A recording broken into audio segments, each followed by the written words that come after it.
No problem. Okay, so is everyone set? Think Yes, so. I think so. Cool. Who's making notes? I think it's my turn. So go I for will not fight you for that. it. Go for it. The document is already prepared in the notes section. All right. Uh, As per usual, I'm going to write it on a just another Word document, just for the sake of Yeah, ease. Then I'll copy it. no worries. Okay, let's begin. Okay.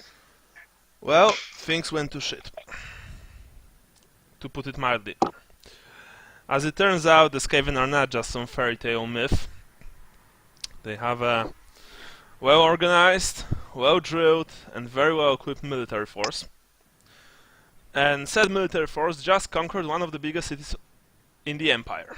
Talabheim, the Eye of the Forest, the holy seat of Tal, himself the god of nature, is no longer in human hands. It now belongs to the Ratmen.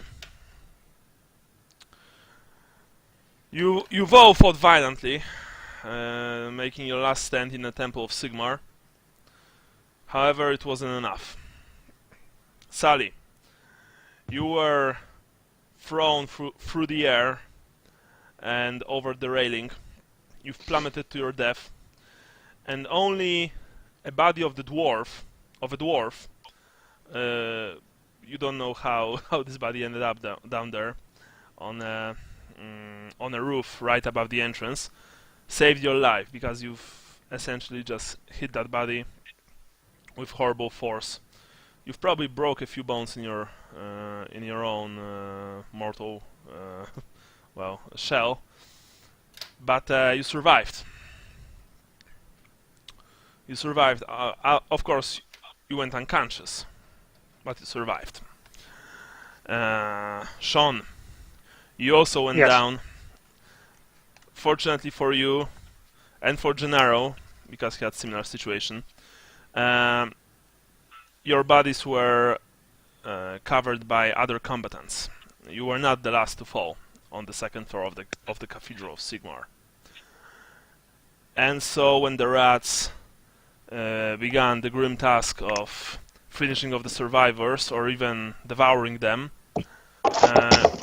you were beneath the bodies of other defenders of Talabheim, and you survived. Though your wounds are grievous, your whole bodies ache, you have multiple wounds, and actually, Leopold, you had this strange feeling that someone caught you at one point, grabbed you, and carried you away from the place of carnage. I believe it was Sigmar. Yes, you did believe that it was Sigmar until you opened your eyes and you saw Vincent's face. Well, Vincent is a pretty handsome man, but he's certainly not Sigmar handsome. Not without my eyebrows. No. Yeah.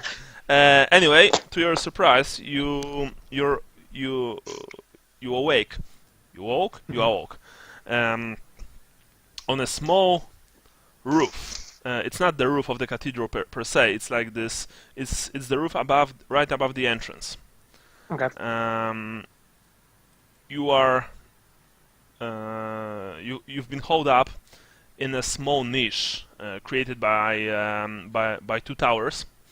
In that niche, there's barely place for a few bodies. There is you. There's Vincent, who also doesn't look too good, but at least he's breathing. And there's also Sally, lying on a dead dwarf who crashed into the roof. Apparently, he was either pushed out from the top, or maybe he jumped. You're not really sure. Yeah. Okay. So, Vincent, like we spoke before, go for it. All right. So are we? Wait. Is it dark now? Or You've waited for essentially for quite a long time. It's already getting bright above the horizon, and some few hours ago, the sounds of battle coming from the further down from the temple quarter have died down. There are smokestacks all over the city.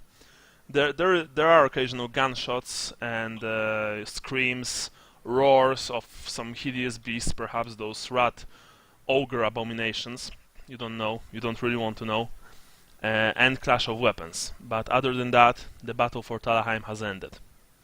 And it has ended depressingly quickly. You Alright. don't have any any funny ideas about how this battle did end. You know who won, you know who lost. Okay. Alright, I'm going to kind of lean over and slowly nudge Leopold awake. You see that he is awake. Yeah. You see that his eyelids fluttered, then opened. He looks at you. Shh, be quiet. How are you feeling? Like I've been hit with Sigmar's hammer. Yeah, you look it. But I believe you lost some weight over the last few weeks. Yeah. Suddenly you hear Sally groaning from the top of the dead dwarf. Sally? I just kind of blink myself awake and start coughing because I imagine I have a broken I'll rib or something. I Yeah. want to put my mouth over, or put my hand over his mouth. Yeah, don't do that. I was to say, Thank God you're alive. it's like this took a really weird turn. He's having trouble breathing. Okay. No, I don't judge. Wow, wow. It's called CPR, guys. Gosh. Yeah, but why is your hand in his trousers? Is that CPR as well? Oh well, he's shorter than I'm used to. Yeah. Anyway, okay, I get it. You cover his mouth with your hand. Actually, you haven't saw any Skaven in a few hours. Not really since the Horde has abandoned the cathedral, but of course they still can be there, and you still remember the deadly accurate fire of the Ratman marksman. So that's probably a good idea. Okay. I start whispering, Gene! Looking for Gennaro. Yeah, well, like I said before, you don't see Gennaro anywhere. You are lying under the cloudy grey sky. It's bitingly cold. You all ache. You are thirsty. And probably in a few minutes the hunger will kick in. Your situation is very grim. By the way, Vincent, when you've caught Leopold, of course, he doesn't have any weapons. Just FYI, they were left upstairs. Okay. Yeah. I say we need to loot some armor and weapons. Do I have my club and swordbreaker still? Your club and swordbreaker have been destroyed by the inhumanly strong Skaven clan rat. Okay. I had to leave the other two on the roof. I don't, or on the second floor. I don't know what came of them. I kind of look at Sally shamefully. I could only grab you, Leopold. They were right behind me the whole time. I look up the wall that I fell from, and It's a very long drop. You are incredibly lucky that you've survived. so I'm not going to be able to scale sheer surface. Well, no. It's well, you can try, but it will certainly end in your death, especially since you're basically half alive. Yeah.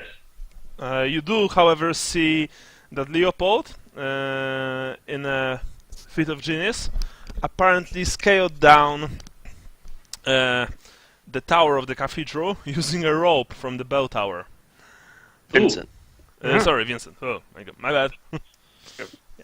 I'll take credit for it, sure. You were unconscious. You dreamed about Okay, Sigmar's golden hair. Yes. Yes. Leopold's His probably beard in. tickles. the things you are saying, Leopold. Rather Vince uncomfortable. in the best shape of us right now. I've got a nasty, you see a nasty bandage wrapped around my leg. Yeah. Oh yeah, didn't you take like a groin shot or something from a musket? Yeah, to the thigh or something. Yeah. Yeah.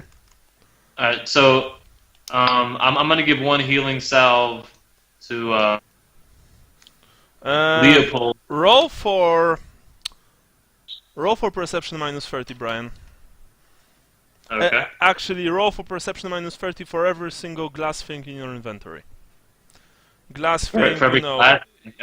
easily breakable thing, something like that. Now these are Okay, the salves again. Are salves in bottles? Oh, not draughts, but salves, right? Yeah, salves. Oh, okay. So you don't have to roll for this, but if you have anything, fragile, like glass, like something like that, then you need to check if it survived the fall. The industrial grain alcohol, was that in a glass container? Yeah, it was in a glass bottle.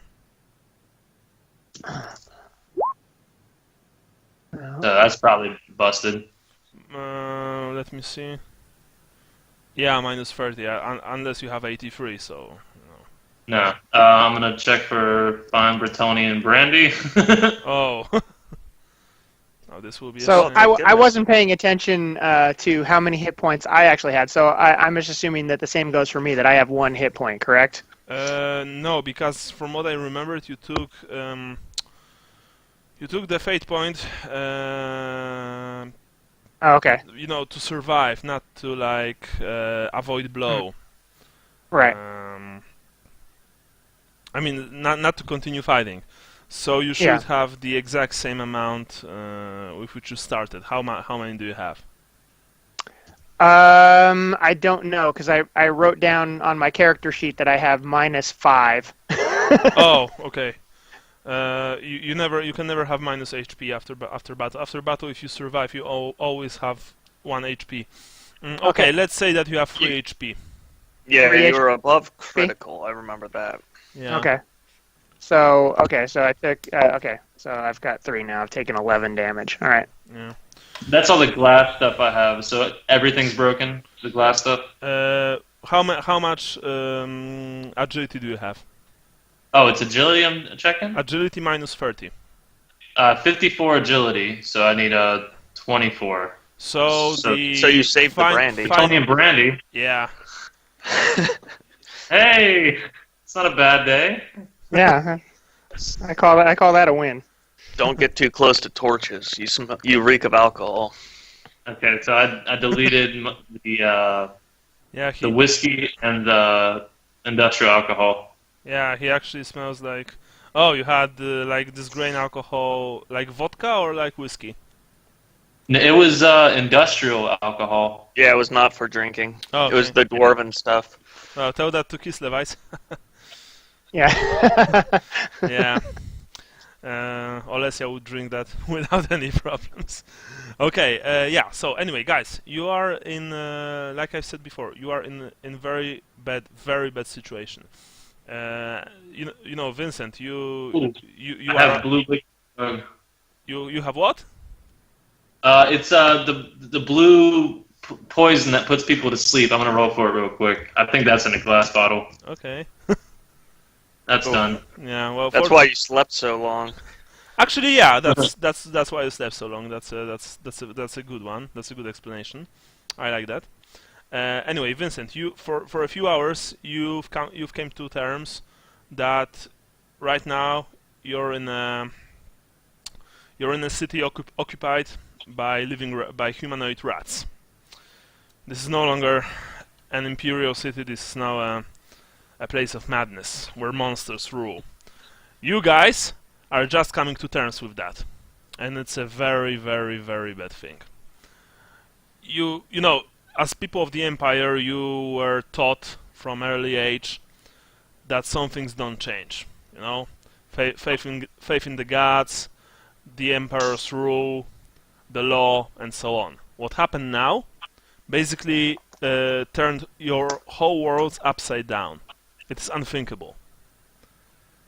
it's like you don't want to think about it too much because you're afraid that you're going to become mad. As in mad, not angry mad. Yes. So, you don't know what time it is. Of course, it's very early. Like I said, the sun is only getting up. Of course, you don't expect any bells to ring, especially since the rope leading to the bell is dangling right next to you, used by Vincent to escape and save Leopold's life as well. So basically, if we climb up that, we're ringing the bell and alerting everybody to our presence. No, No, I wrapped it.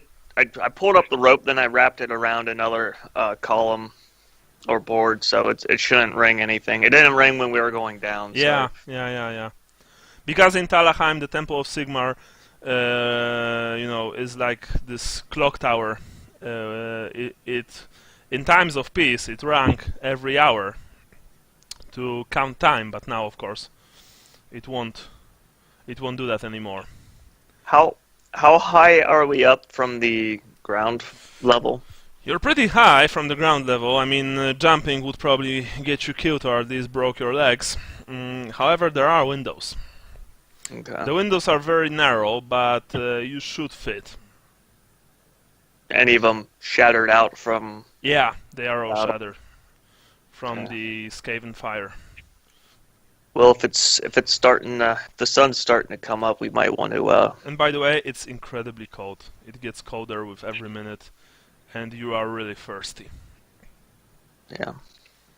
Yeah, I think we need to get inside if for no other reason than to re-equip ourselves. What about Lucas and Gennaro? Well, yeah, I personally would like to go back upstairs, but I think let's get inside first. Because if we do too much stuff outside, we might be seen. Yeah. So my suggestion is that we go inside and sneak around in there and see what we can, maybe we can drink if there's any. At this point, I'm not above drinking out of the holy water bins and stuff like that, if necessary, to survive. Everyone roll for intelligence. Okay. I wasted all there a my good bonus? rolls. You've passed, Sally? Is there a bonus? Nope. Mine's 39, so I would need a bonus. That's it. You're still groggy from the poison. Sean passed and Jason passed. Sean, I failed.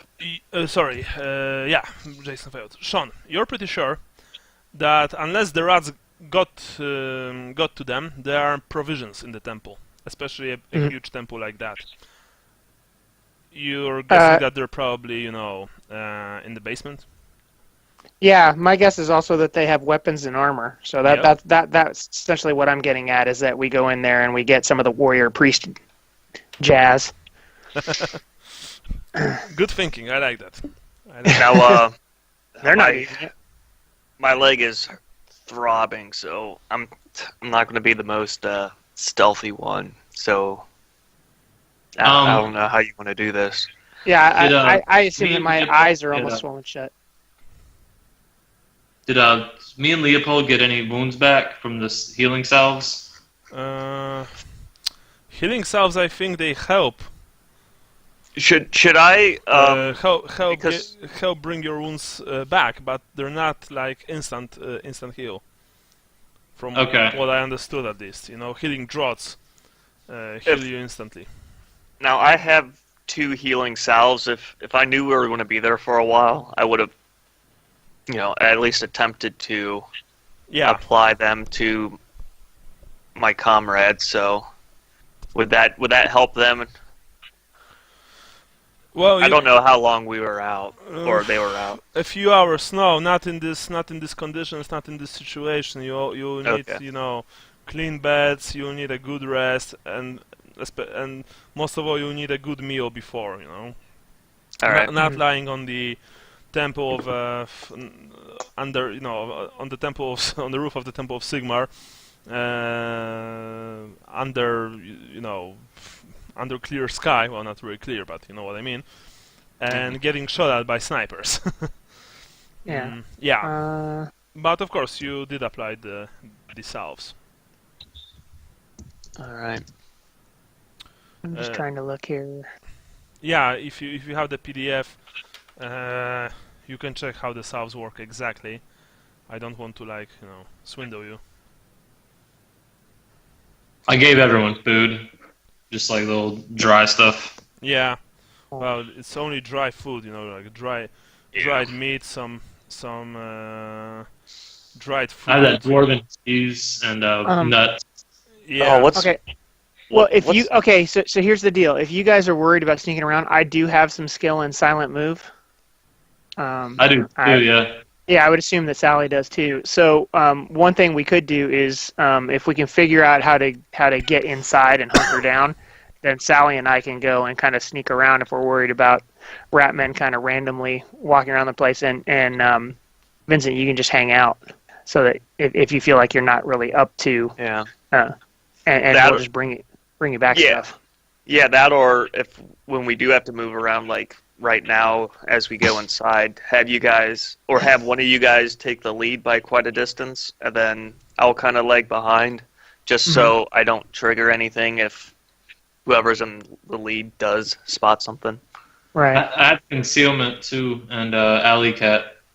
Okay. Yeah, I do not have Alley Cat. I don't think. Oh no, I do have that. I do have Alley Cat, and I don't know if I took concealment. No, I did not take concealment for some strange reason. Yeah, I still have my sword, my shield, and I guess I still have my dagger too. I never really. Yeah. Do you want me to take point so I can scout out? Yeah. Well, your agility is also probably a little bit better than mine, I would assume. Mine's 48. 54. Yeah, so you're probably better as the sneakier lead. Okay. Oh, and Michael, I was going to ask you, do I have my dagger, or did I lose every single weapon I owned? Did you have your dagger on shift? As I recall, I think I switched. I think I switched to spear. Yeah. So I had the crossbow. I probably don't have that anymore, I'm assuming. And then I had the spear, so I'm assuming I dropped that for sure. The club and dagger I didn't have out, but I'm cool either way. I just don't know. So okay, if you had those weapons shift, like dagger and club, you have them. The crossbow, no, the strap tore. I would have left that behind. Yeah. Yeah. Well, I was out of bolts anyway, so I mean, I just assumed. So okay, so I still have the club and dagger. Okay, that's cool. Exactly. Okay, so who goes first through the very narrow window? I'll go. Okay, you go first. You enter the first floor. Does the dwarf have anything on him? You tell me. I'm going to look at the dwarf now that we're getting up and moving around. Before I just stayed still, but now that we're moving, I'm going to kind of glance over by the dwarf and that Sally fell on and see if there's anything of use, even anything. Okay. Well, the dwarf has light armor. He has light mail on him. His head is completely crushed inside his mangled helmet. He's still clutching a short, hafted warhammer of dwarven construction. There are a few pouches tied to his belt. Judging from some strange concoction mixing with his blood pouring from his head, you guess that he had some maybe healing salves or maybe something else which shattered when he hit the roof. So that's essentially it. So he has armor? Yeah, dwarven armor.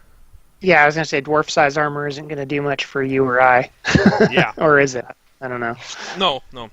Completely different size. It looks nice, though. Yeah. Sort of husky kid armor. Yeah. Yeah. So, are you? Will it fit a halfling? It actually might be too big. Yeah, it is too big. It is too wide. Does everybody have a weapon? I'm gonna put a blackjack in my right hand and a dagger in my left. What did you had? Oh, you had sword and swordbreaker. Okay, sorry, forgot about that. My bad. Okay, no problem. No problem. I'll take the club or the hammer. From the dwarf. Yeah. Okay, you have the dwarven hammer. Yeah, because Vincent is still thinking that the weapon he received from the Priest of Moor is only for the undead, and so he'd prefer using the hammer versus the sword on Skaven. Okay. He also has a purse, the dwarf, I mean. Ooh. A man purse. A Yeah. satchel. No, it's like a money purse. Okay. Yeah. How much? 7 shillings. As I say, I don't think we need to pay tolls anymore, but it's worth having. Yeah. You never know. Yep. Never leave money on the ground. Yeah, that's true. Exactly. Okay. Cool. Now, if it was different situations, I'd take the armor for the sake of selling it, but it's at this point that's not where my mind's at. Well, You're completely broke, right? Vincent, just FYI, it would be very, very frowned upon by priests of Moor. It's essentially grave robbing. You know, Okay. just in case. I mean, Leopold, I would had no problems with, but but for you it would be extremely out of character. Yeah. No. Same thing with the hammer. Or No, that'd well, be I mean the hammer is a different thing because the hammer you can use to like defend yourself. smite the enemies of Sigmar. Yeah, because you didn't took the hammer to sell it. You took it to kill. Yeah. But you Yeah. know, taking the armor to You're sell it. completely broke. I think you should take the money. What was that? Me? Yeah, because you don't have any money, right? That is correct. I have 0 money. Yeah. It's 7 shillings. Just take it.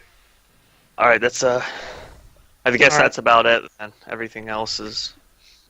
I don't know. I want to kind of whisper a little prayer to Moore and thank him for his hammer. Okay. Like thank the dwarf for his hammer, and then I guess at this time, Sally, you'd be through the window. Yeah, Sally, you're on the first floor. You see a scene of carnage in the corridor that you've just entered into. There are dead ratmen and dead defenders lying everywhere, mingled together. Yeah, it's a scene of total butchery. There are bullet holes in the walls, blood sprays. You've just stepped into an intestine ripped from a dead Skaven's body by an axe. Ew, squished between my toes. Yeah. Anyway, it's incredibly quiet. It's almost mystically quiet. I'm gonna keep it that way. Can I kind of hunch, like with my hood up? Yeah, sure. So if I am seen, like they might think I'm just a rat, like a rat man, like. Well, they looting would have to be pretty far because you don't have the stature of a I don't have a ratman. tail. The ratmen are taller than you. They have, backward joints. They have long snouts. Some of the ratmen that you fought actually did have hoods, and I'm not talking about the plague-ridden rats from a few nights ago. Even the rats here, some of them have hoods, but under those hoods you can still clearly see their horrible bestial visages. Yeah, well, I want to kind of like walk like one, like posture-wise, just like really.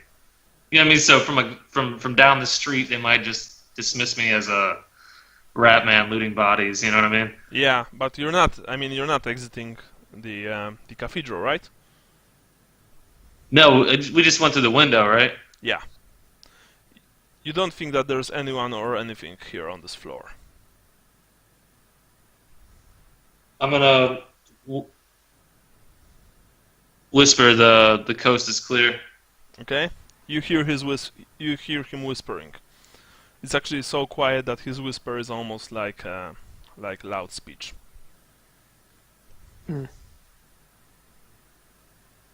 Okay, if Vincent needs help, I help him inside. Okay? All right. I want to do my best to remain quiet with my wounded leg. Yeah. We have to find. You the, essentially get inside, barracks. however, even with trying to remain quiet, it's a bit difficult since the windows are so narrow, so you do make some noise. Fortunately, apparently there's no one around. Really, no one around, so... You know. Everything's cool for now. Sort of. I guess we gotta arm ourselves, right? Yeah. Yeah, I think first things first, because I think we need to get whatever supplies that we can from this place, which we think is in the basement, and then try to find our friends and heal them or take care of them as best we can with whatever the stuff is that we found downstairs. Yeah. That's my advice. Isn't there a name for where priests and them stay in a monastery? Rectory or something? The cells, Yeah, well, there probably are. the dormitory, Yeah. Yeah. The rectory, I think, right? Yeah. damn near that's- Kildery. Well, I mean, remember the Cathedral of Sigmar is pretty big, so you will have to probably just check it out. Yep. So, where do you start? Or are you going, straight out of the cathedral? I think we need to go up and look for Lucas and Gennaro, right? Well, that's what I was saying, is that I felt like we'd be incapable of helping them until we got supplied first, but... The There's Yeah. bodies everywhere. There's got to be weapons around us.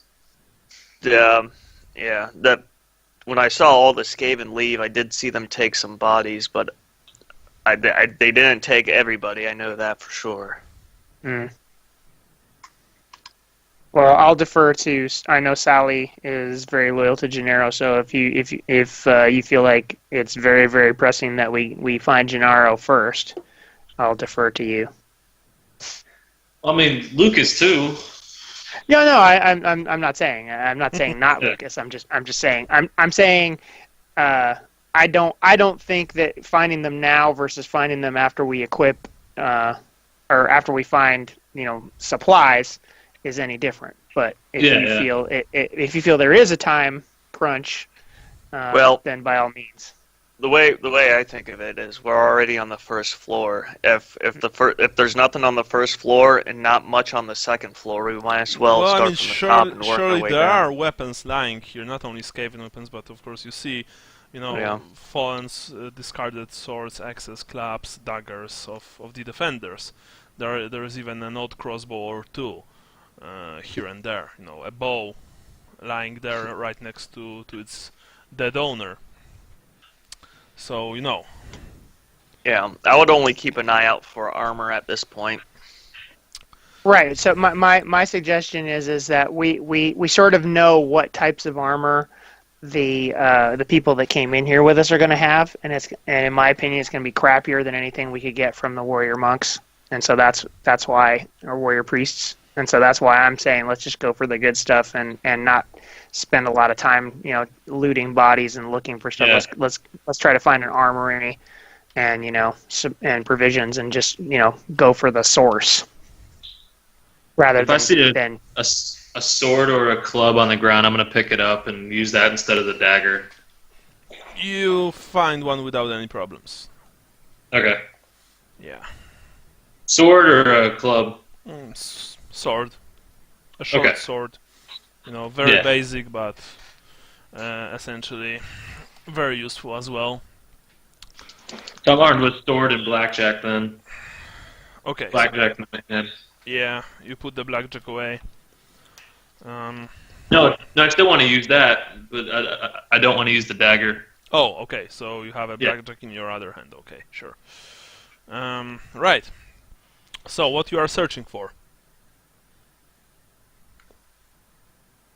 Healing stuff or Armor, food, and healing stuff. Everyone roll Yeah. for search. and survivors, I guess. Yeah. Yeah. Eh. And then there were two Only other survivors things. What were their names? Can't remember. Are we rolling intelligence? Yeah. Yeah, it's Hey. or half intelligence if you don't have the search skill. I'm not sure I have. That's a skill? Yeah. Yeah, search is a skill. I don't think I have it then. It's almost So they- impossible that you don't have search at this point. Check again. Yeah, I would imagine as a thief that you would have it. Maybe it's just not checked off. Like I see it here, but it's at half it says. Well, in that case, you roll for half of the intelligence Yeah, I guess I don't have it. if you don't have that skill. I mean, am I supposed to have it? Like, did I just not check it off or something? Let me see. I'm pretty sure it's one of the ones for thief. Yeah, it is. I could be wrong. I would assume by the time you got to cat burglar. So maybe I like wrote it in here. I just never checked it. You know, how there's the little spot, the little dot on the left and the dot on the right, and the dot on the right is like you take it at full, and the dot on the left is you take it at half. Mhm. The one that's checked Actually, is half. for base thief, it actually search is not a skill. For So I went okay, so maybe you don't have it. thief, rogue, fence. And not Yeah, crime. grave robber does have it. That's where I got it from. Yeah. If rogue doesn't have it and fence doesn't have it, then maybe I just went all this time without getting it. Are you a cat burglar now? No, I'm a crime lord. Okay, cat burglar has it for sure. Yeah, I did fence instead of cat burglar. Okay. Fence I guess might not. not have it. Yeah, maybe I just. Oh. Okay, so it's only half in that case. Yeah, Oh, so that I sucks. just-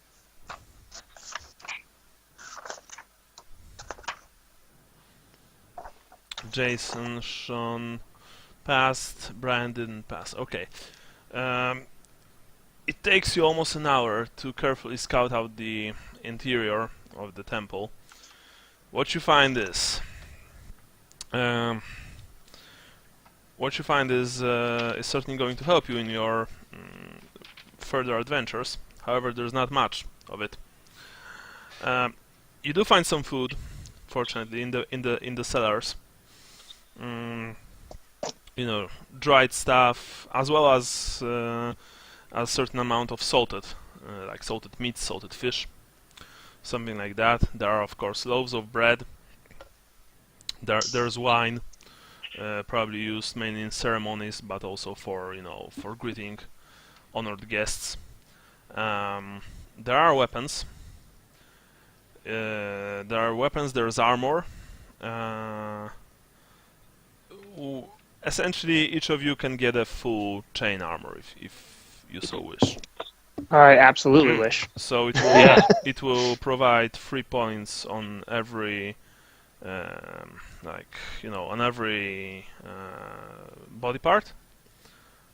Okay. When it goes Then to that- weapons, there are standard arrays of warhammers, swords, spears, something like that. There are not too many missile weapons, although there are some crossbows and bows.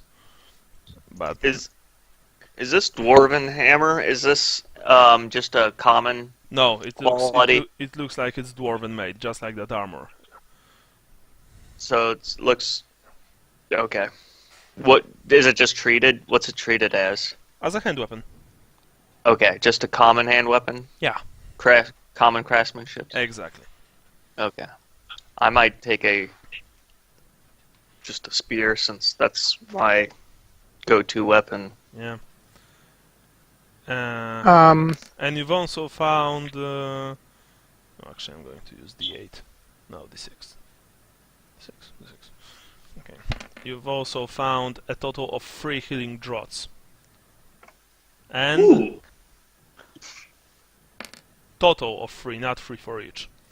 And Right. Yeah. 4 healing salves. Okay, I'll take a healing drought for You, sure. Mhm. I mean, but remember, guys, remember about the encumbrance, okay? Yeah. Check if you can actually carry all that stuff without any penalties, because mail armor does weigh a bit. Yeah. Yeah, what does full chain weigh? I'm looking it up. And is it I- less for a halfling? No. I was actually thinking if you would find any chain armor, but mail armor, but okay, you found it, but no, it's not it's not lighter. So is it? Did I find a set that's halfling sized at least? Yeah, Okay. it's like a small man size. It will. Okay. Okay, so full mail is 210 encumbrance. Yeah. Ooh. Yeah. And then I have the club and the dagger. So which what I about already just had. keeping them? Like, what's the male coat?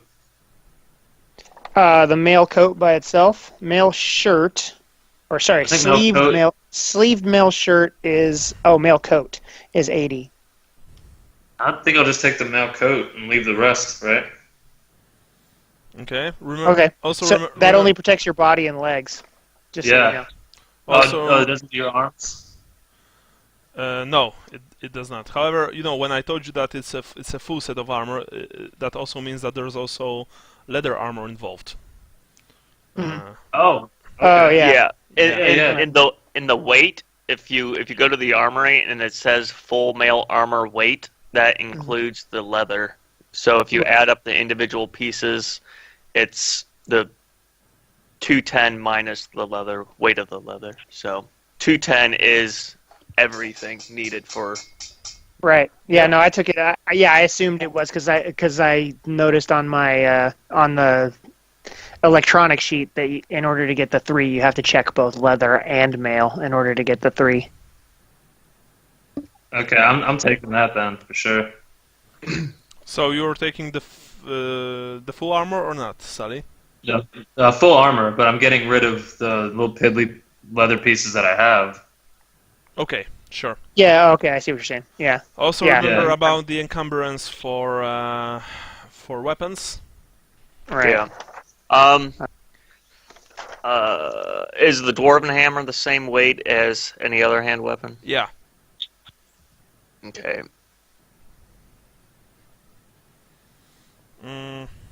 So, like I said, it took you about an hour to find all that stuff, to try it out, to see if it will fit you, to eat something necessarily not dried, but also just salty. Drink a bit of wine, perhaps. You do feel a bit better. Although you, Sally, are still sometimes feeling like you'd like to go to sleep. It probably has something to do with that poison, which shattered. Anyway. I suggest each of us use the healing draughts now. Yeah. That's what Yeah, I was gonna that's say. what I was doing. Okay, so That took is him- that just 3 wounds back? Yeah, but 3 wounds only if you're lightly wounded. Okay, I'm only lightly wounded, so I go from 9 to 6 wounds. From 6 to I 9. currently have 3 wounds left, so I don't know if I could use it then. I think you're lightly wounded from 4 up. Okay. Yeah. Okay. Yeah. Like, So we're severely wounded. I always list how many wounds I've taken versus how many wounds I have left. So I do both. that's so confusing. I've taken 11. I have 3 left. Okay. So so does that mean that the draft will not work for us if No, we're severely it wounded? won't. It won't. If you're Okay. heavily wounded, the draught will simply won't work. Okay. just- So then I'm gonna carry it with me then. Well, I'll take Or- mine, and I'll take one of the healing salves. Okay. I'll I take drank. Yeah, I drank my drought, and then I took a healing salve. Okay. Who else takes stuff? And what kind of stuff? one drought, one salve. Okay. Hey guys, Yeah. I'm taking a spear. So if one of you wants to take the dwarven hammer instead of like maybe you, Leopold, since you're a Sigmarite, that might be more appropriate than just a regular club. Okay. So it's just a dwarven hammer. Yeah. It's a normal hand weapon. Okay. So it's another 40 encumbrance. It's the same thing as a Or club, 50, so I mean. I'll just swap it with the club. Yeah, I'm gonna ditch the club. It's not my grandfather's club. I have no All right. no attachment. Actually, although now I realized in retrospect that it was actually the lantern was what I got from my grandfather, not the club. But I just in the heat of the moment I was like, oh, it's my grandfather's club. No, it's the lantern. Yeah, the lantern's So long gone.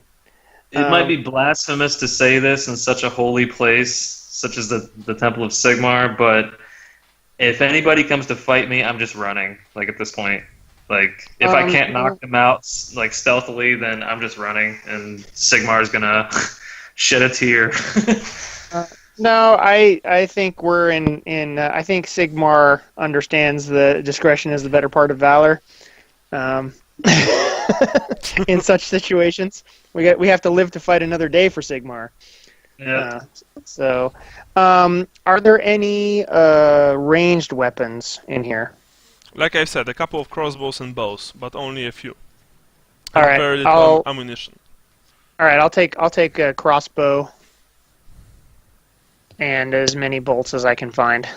There are a total of 30 bolts and 3 quivers. Okay, I don't know if I can carry all that, but I will see. And our encumbrances are strength plus 50, or strength times 10 plus 50. No, strength times 10, Yeah. and only after you pass another 50, then you start. When you reach another 50, then you start having minuses to movement. Okay. So all it's right. like strength times 10 plus 49. Okay, I get you. Yeah. Okay, so good. So let me see here. I'll tell you. We can keep on doing it. I'll tell you based on my calculations how many bolts I can carry. Oh, there we go. How heavy are healing salves? I don't have a value for that. Single point each, maybe even half. All right. Very, very light. Anyway, where are you going next? How heavy are vampire stakes? Single point. Okay. Yeah, I don't have any right now. I think those are, or I had some. I thought, but I think they're lost now. Oh yeah. Oh no, I have one. Do I still have that blessed stake? Because I was not using that. Okay, good. All right, I'm still good as far as encumbrance. I gave the hammer to Leopold, and I'm equipped with the spear, my shield, that sword, and a vampire stake. Okay. And then the full mail, and then I still have my dagger. Sure, no problem. So, are you making your way out, or are you making your way up? We have to go up.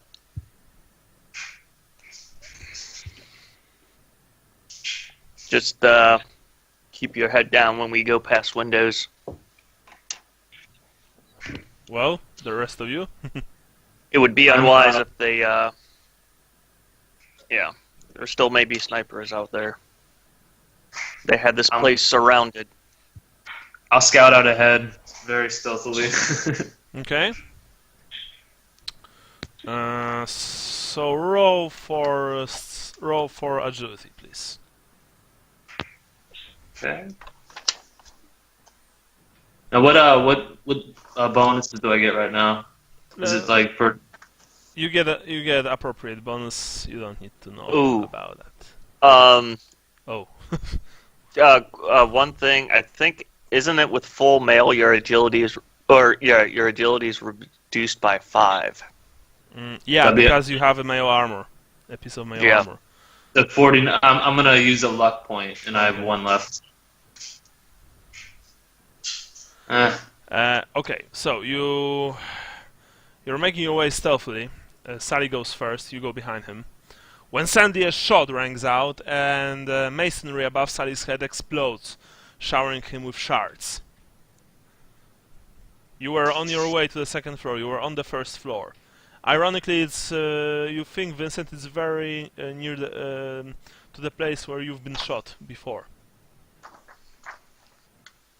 Well, do I need to make another shot? What are you going to do? No, wait, I didn't quite understand that. Vincent where was I? You were behind When Sally. we're upstairs. Yeah. You were behind Sally. I'm dropping to the floor and crawling as fast as I can. Yeah. Alright. The rest of you do the same, right?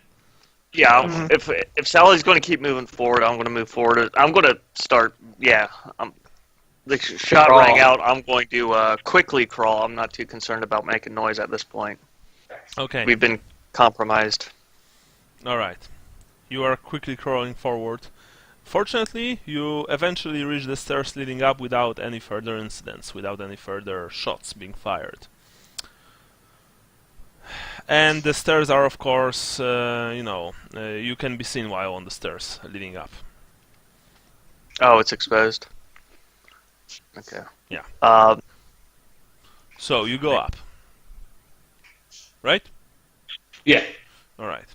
Just like on the first floor, there are lots of bodies there, both ratmen and human. Although now you realize that, just like on the first floor, there are not enough human bodies. And what Vincent said was apparently true. The Skaven did took some of those bodies away, some of the men away. You are very nervous about finding your friends. And of course, while keeping down, because the second floor also has windows from which you can see the the landscape of Talabheim, but through which you can also be seen by the accursed Ratman snipers. So, avoiding windows, crouching, sometimes even crawling over bodies of dead Skaven and dead soldiers and militiamen of the Empire, you eventually find Lucas, who's still lying unconscious, but he's breathing, shallowly, but he's breathing. However, to your dismay, you don't find Gennaro.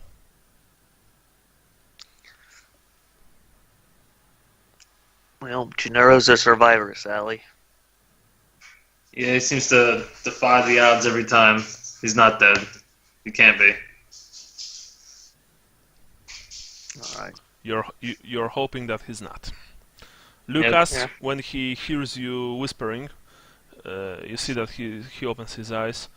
What the hell? Keep him quiet and drag him back inside. Well, I want to. yeah, he was on the balcony. Yeah, I want to drag him inside, like off the balcony, and inside of the second floor. All right. So we're on the top floor right now? Yeah, you're on the second floor. Okay, so Only place higher is the bell tower. So anyway, you drag Lucas further inside to a place that is as far away from nearest window as possible. Eventually, he comes to his senses fully. Hurts like hell, but at least I'm still alive. It's good to see you people still breathing. Yeah, well, we're not out of the woods yet. Seems this part of the town has been taken. I'm thinking we Now we're inside. The entrance to the tower is also inside, correctly? Yeah. Correct. Okay. I say we try to get up into the tower and just see, kind of look out with, as cautiously as possible, and just try to get an impression on where we can go, what's been taken, if we still see battle. I guess we don't know if the whole city's been taken. It could just be God's Row. But yeah, of course. But You think maybe Gennaro crawled up into the bell tower? I don't think so. The Skaven were right on my tail when I threw Leopold over the edge and crawled down. I didn't throw you, Leopold. I actually lowered you with the rope. Sure. So Leopold probably killed the dwarf that I landed on. yeah, that was your own God's luck that we ended up right on top of you, Sally. That was totally unexpected. You just happened to end up right below the tower where we climbed down. So, count your blessings. Yeah. Esmeralda. No, I was thinking more Ranald. Yeah. I have to give my tithe next time I'm at the casino. I may have to as well, because certainly dodged some bullets that last night. Except So, for well, yeah. I want to check the bell tower before we leave. Yeah, let's go as high as we can, and just see what the landscape looks like. Maybe we can find a way out. Or find a part of town that isn't on fire. Yeah. what did Deadeye say to us? He told us to go northeast. Isn't that what he said? Basically, just survive by any means. Like, he didn't really give any like specific advice. So I want to move up to the bell tower. Okay. I imagine we all want to do that. You enter Yeah. the top of the bell tower? Yeah. Okay. All of you can walk. Lucas is still kind of groggy, but he he's getting there. Once again, as it turns out, Gennaro is in another castle. So, well, that or perhaps he's dead, you don't really know, but the kid's a survivor, so you're pretty optimistic with his chances. Anyway, you go up the tower. Of course, you go through open doorways. The doors have been smashed by the attackers and are lying in pieces. There are claw marks everywhere both on the walls and on the floor. Eventually, you scale the steps that lead to the tower itself. And careful as not to overexpose yourselves. You look over the vista of Talabheim and despair. There are clearly still fires burning in many places. From the Goat Vault to Merchant District, to Schwarzhold, Manor District, even parts of Talos and Guildrow have all been afflicted by the invasion. You hear occasional screams, occasional sounds of single engagements, like clash of weapons, roar of beasts, sound of discharge, sound of gunpowder weapon discharge. Yeah, but you don't hear any triumphal human screams. You don't hear any orders, carried by the wind. You don't hear sounds of a city still in control of humanity. Suddenly, something changes. From the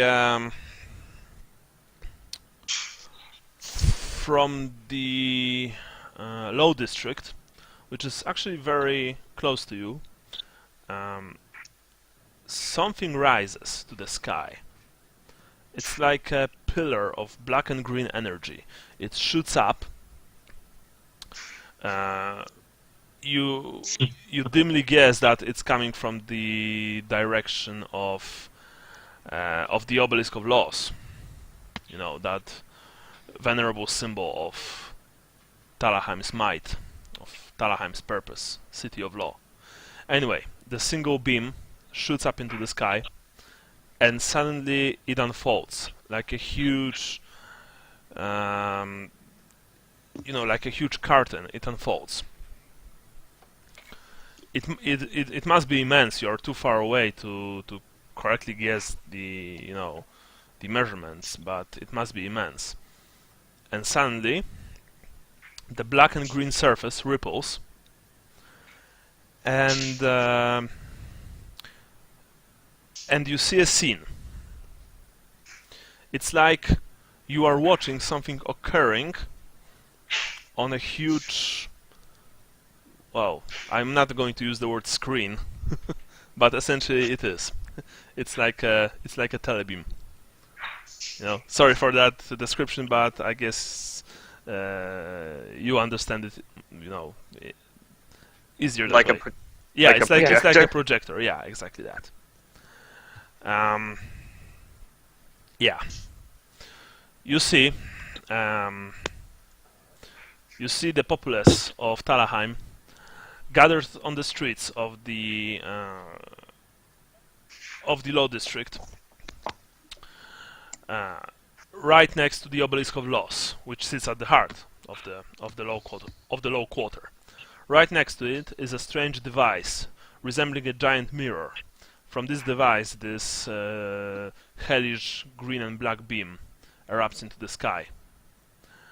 And it's not only that you see these things, you can hear them as well, and you understand that everywhere in Talabheim people can see that and hear that. An audible gasp slips throughout the streets of Talabheim as the image of the scene below, the mirrored screen, is thrown up a dozen times larger and visible from many blocks away. Two hooded Skaven stand with vicious-looking glaives on either side of the obelisk's courtyard. Suddenly you see two more giant black-furred Skaven dragging a battered woman in fine dress, her face bloody and pulped. You don't even have to guess to know that this is the Countess, the current ruler of Talabheim. They threw the woman to the ground beside the black marble pillar. There's a suitably dramatic pause, and then you see that from behind the pillar, a Skaven emerges. This one has light grey fur and curled ram horns. It only has one eye, its left eye. In the place of its right, there's a small polished piece of metal. It's dressed in long robes and carries a staff tipped with a strange triangular symbol that you saw on so many of Skaven uniforms, shields, weapons.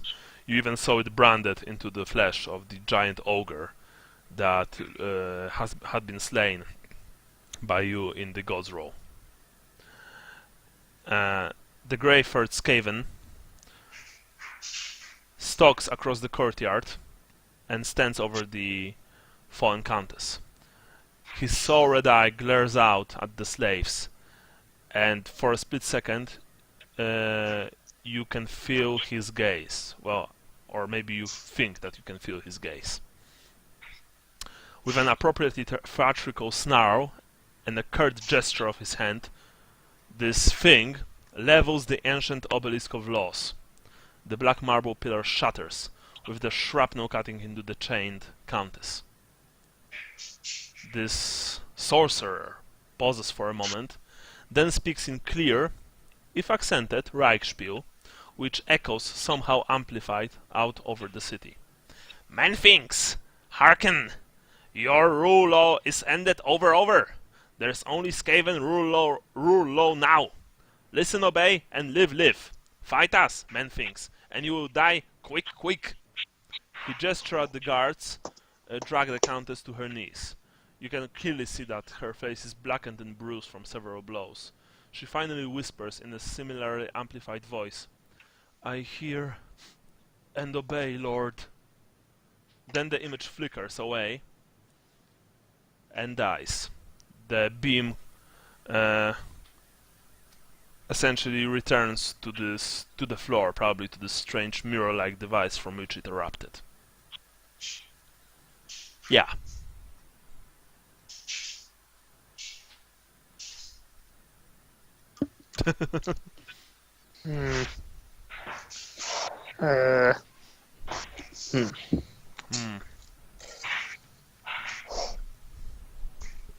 Well, guys, city is fallen for sure. So what? So We need to leave. are there any areas of the city that have not been taken?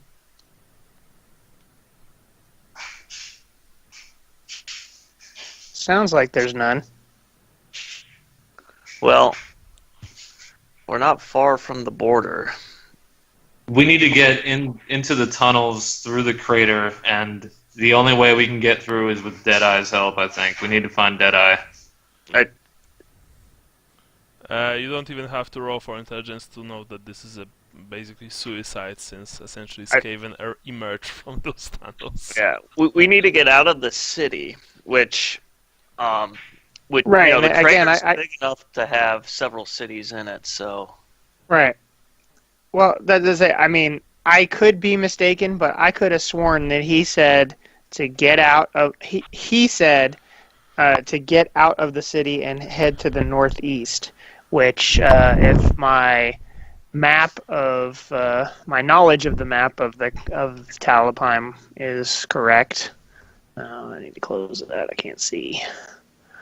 going There's Bergendorf is essentially there's actually like several, but like Grunbach and Bergendorf, or no, sorry, Vatersreich is inside. Yeah. The Vateresh. thing. Yeah. You know that Vateresh, you've spent enough time in Talabheim to know Vateresh is it's a village on the far side of the crater, the eastern side. But you've heard that it is a strange place where there are apparently very rural folk living there who don't take kind to strangers. Well, that's along Moore's Road. Trying to think. There's something else to the northeast. Was that where the zombies were coming from? The northeast? Would I that be think they the were coming from tall? the city. The zombies were actually coming from rather from the direction of the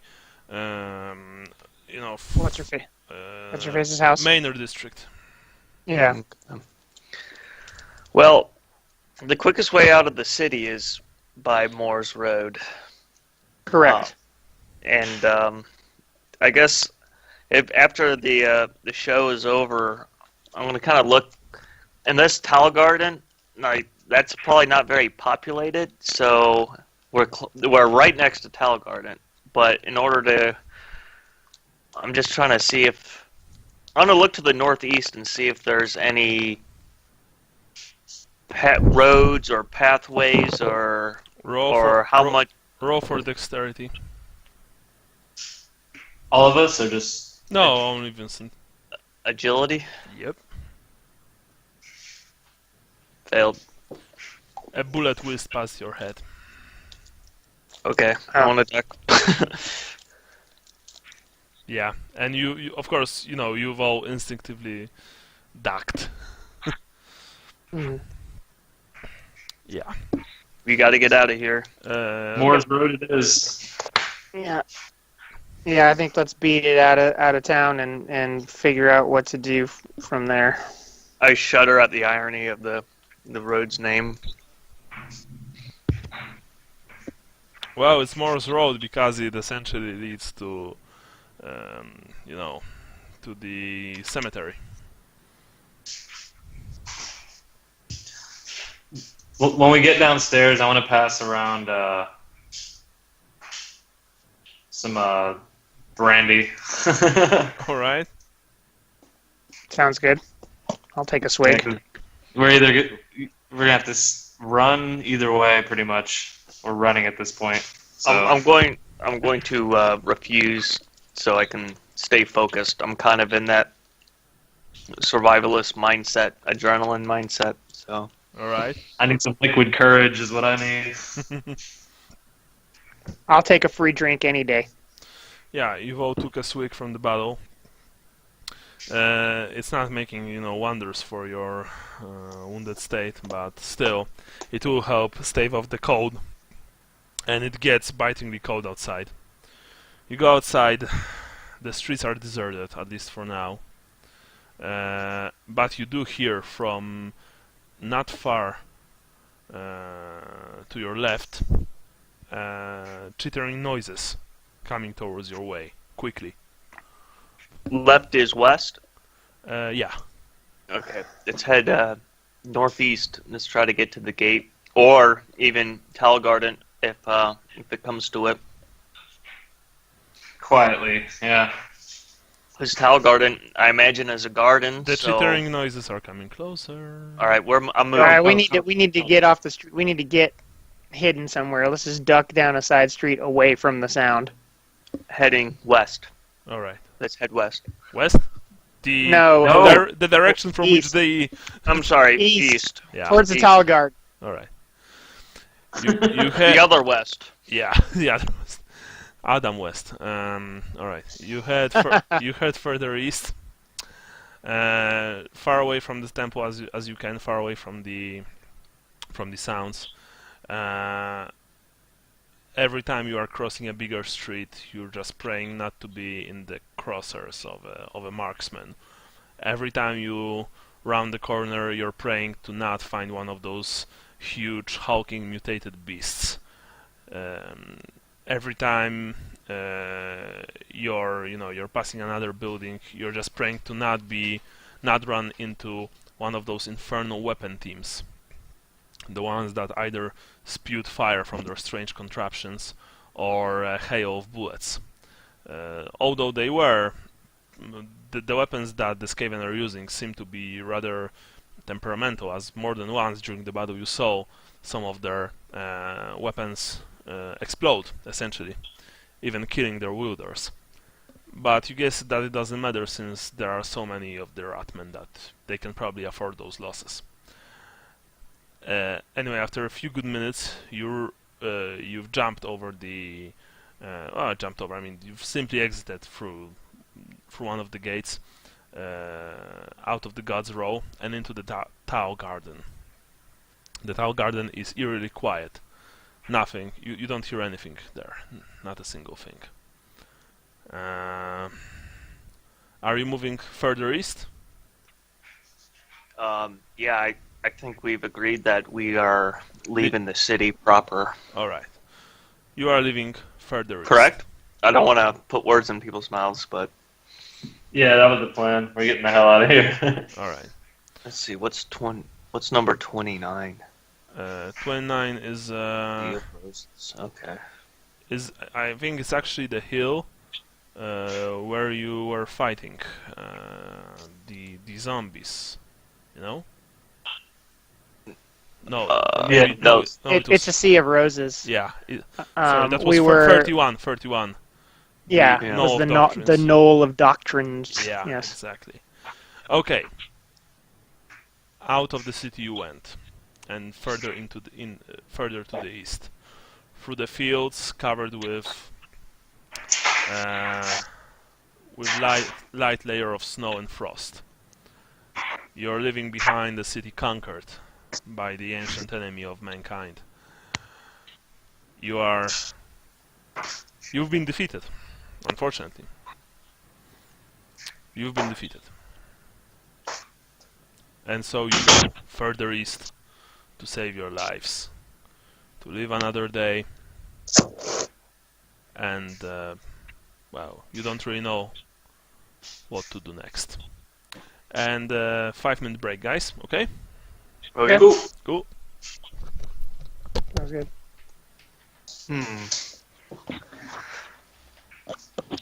Sorry, I was typing when you were saying which territories looked taken, but they were all pretty much taken. Oh, the in the city. Yeah. Yeah, I think the gist of it. I don't remember, what he said, but he rattled off, pretty much everything that I recognized as being taken. Yeah. Because he said the merchant district and the Talos were gone, and they were broadcasting from the law district, and I'm assuming because they had what's her face, the Countess, that meant that the Manor district was overrun. So, Yeah. I think the idea is that everything is just gone. But yeah, he may not have named every single one specifically. Okay. But essentially, all the ones we've been to are conquered. Yeah. That's. I guess we need to find shelter for the night. Yeah. I personally don't know what to do other than try to get our our health situation back to where we can actually survive an encounter, Yeah, or have a chance to survive an encounter. Yeah. I'm okay. I'm at half health, essentially. Okay. But full mail is a wonderful thing. Yes. That's aside from the fact that I needed it to complete my career path. Yeah. Although at this point I'm not getting attached to to items anymore, since I keep on losing them so easily. All I need now is a horse. And I'll be Yes, our track record with pack animals has not been very good. Yeah, our track record with anything valuable hasn't been very good. Yeah. You had your mail for a solid one session? Did it last? I think so. Okay. Yeah. Mine got burned off before it came into use. Yeah. Yeah, I was gonna say I feel like with my mail that I didn't even get to really use it to defend myself before I lost it. Yeah. Yeah, mine just caught fire. Right. No, I think we bought it, we did some stuff, and then got swarmed, and I had to leave it behind. Yeah.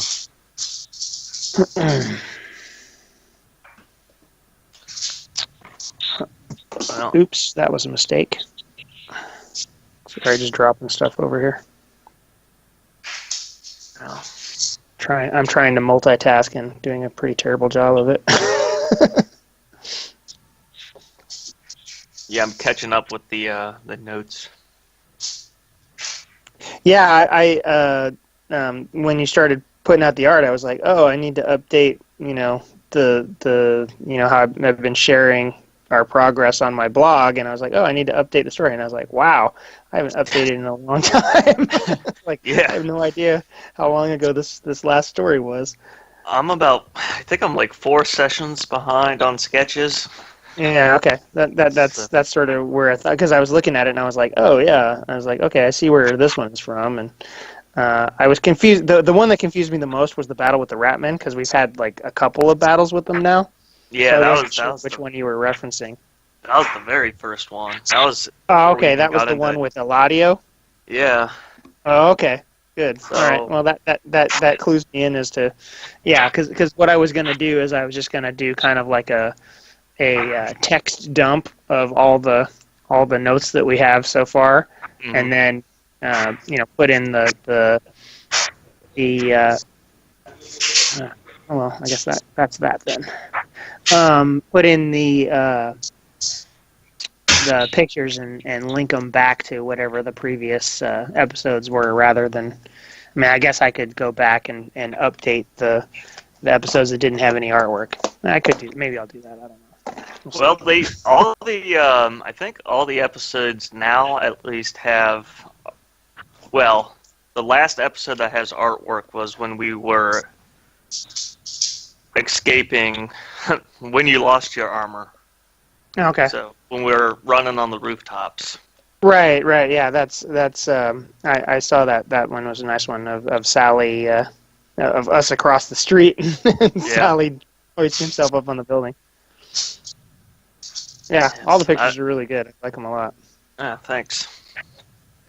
I'm trying not to do too many group pictures because drawing people takes a lot longer than having one or two people than background. Right. Well, I think also you're doing a good job of catching scenes, and most of the scenes are not all of us are involved all at once, so yeah. So it stands to reason. I think was it Lucas? Who was it who killed the rat ogre outright with a lucky shot? Was that Lucas or was that you? Yeah. Lucas did that. Yeah, that's going to be a pretty sweet picture, I think. Yeah. Yeah, I'm trying to. I guess the next picture is going to be. It's all, I think, administrative stuff. Yeah. It was. I think that was like the day we were waiting in line. That'll be an interesting picture. Yeah. Actually, you could do that. They're paying the kids to hold our place in line. Yeah. I'm just having you at like getting all frustrated at the teller, as the teller's like, nope, you need different paperwork. Yeah. Oh, yeah. That was yeah. Or me holding out my pockets inside out when they ask me to pay for stuff. Yeah. Yeah. This was something I was wondering. Should character stats, because you're quite the hefty person, or quite the hefty character, but in the last month of in-game role-playing, you probably lost a good. You're probably looking pretty lean at this point. Yeah, I hadn't thought about it till you mentioned it just now, but yeah, you're right. We haven't lately getting much sleep or eating very well, so yeah, that is a thought. I don't know how that works at all. I mean, it was just something I rolled and I was like, wow, that's like my highest roll is my weight. Awesome.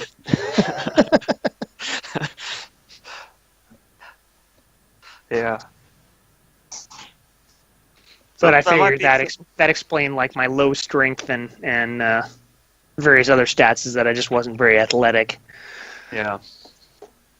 So is the only way in and out of the crater is through Talabheim, right?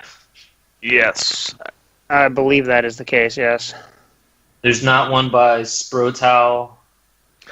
According to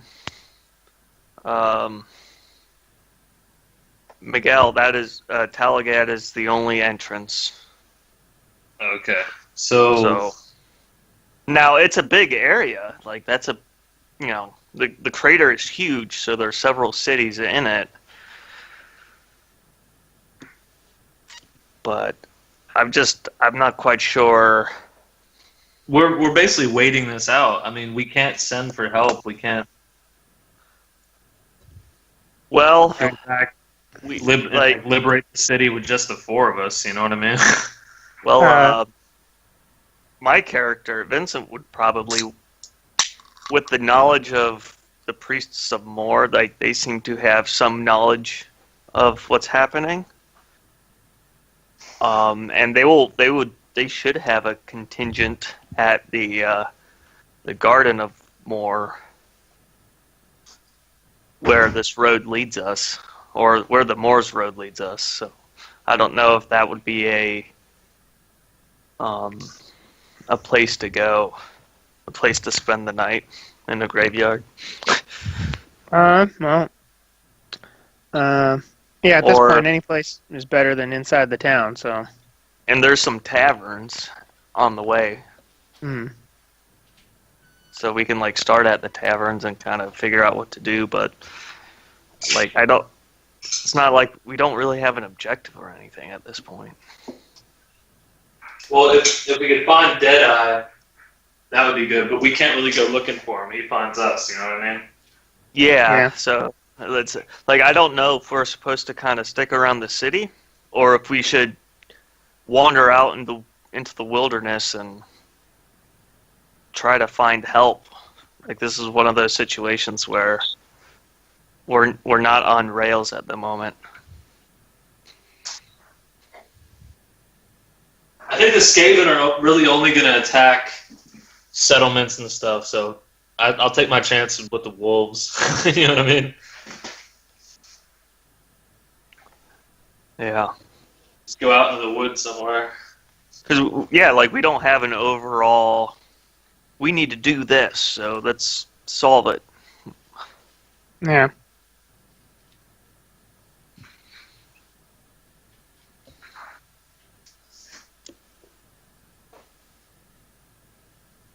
Well, I feel like it. It feels like it's been that way for a while now, where we're kind of like, Well, we had Maybe. some leads. Like, we had the Yeah. one lead to go, find out this person. Okay, let's go find out who this is. Let's Yeah. find out the G person, or. Mhm. But yeah, it's been kind of a waiting game against the Skaven. Yeah, I guess we still have we still have zombies to fight and stuff like that eventually. Yeah. Oh, something. Something. I'm trying to think who mentioned it, but there are. I think it was it Deadeye? Somebody was saying that there's two sets of Skaven and they're competing. Mm.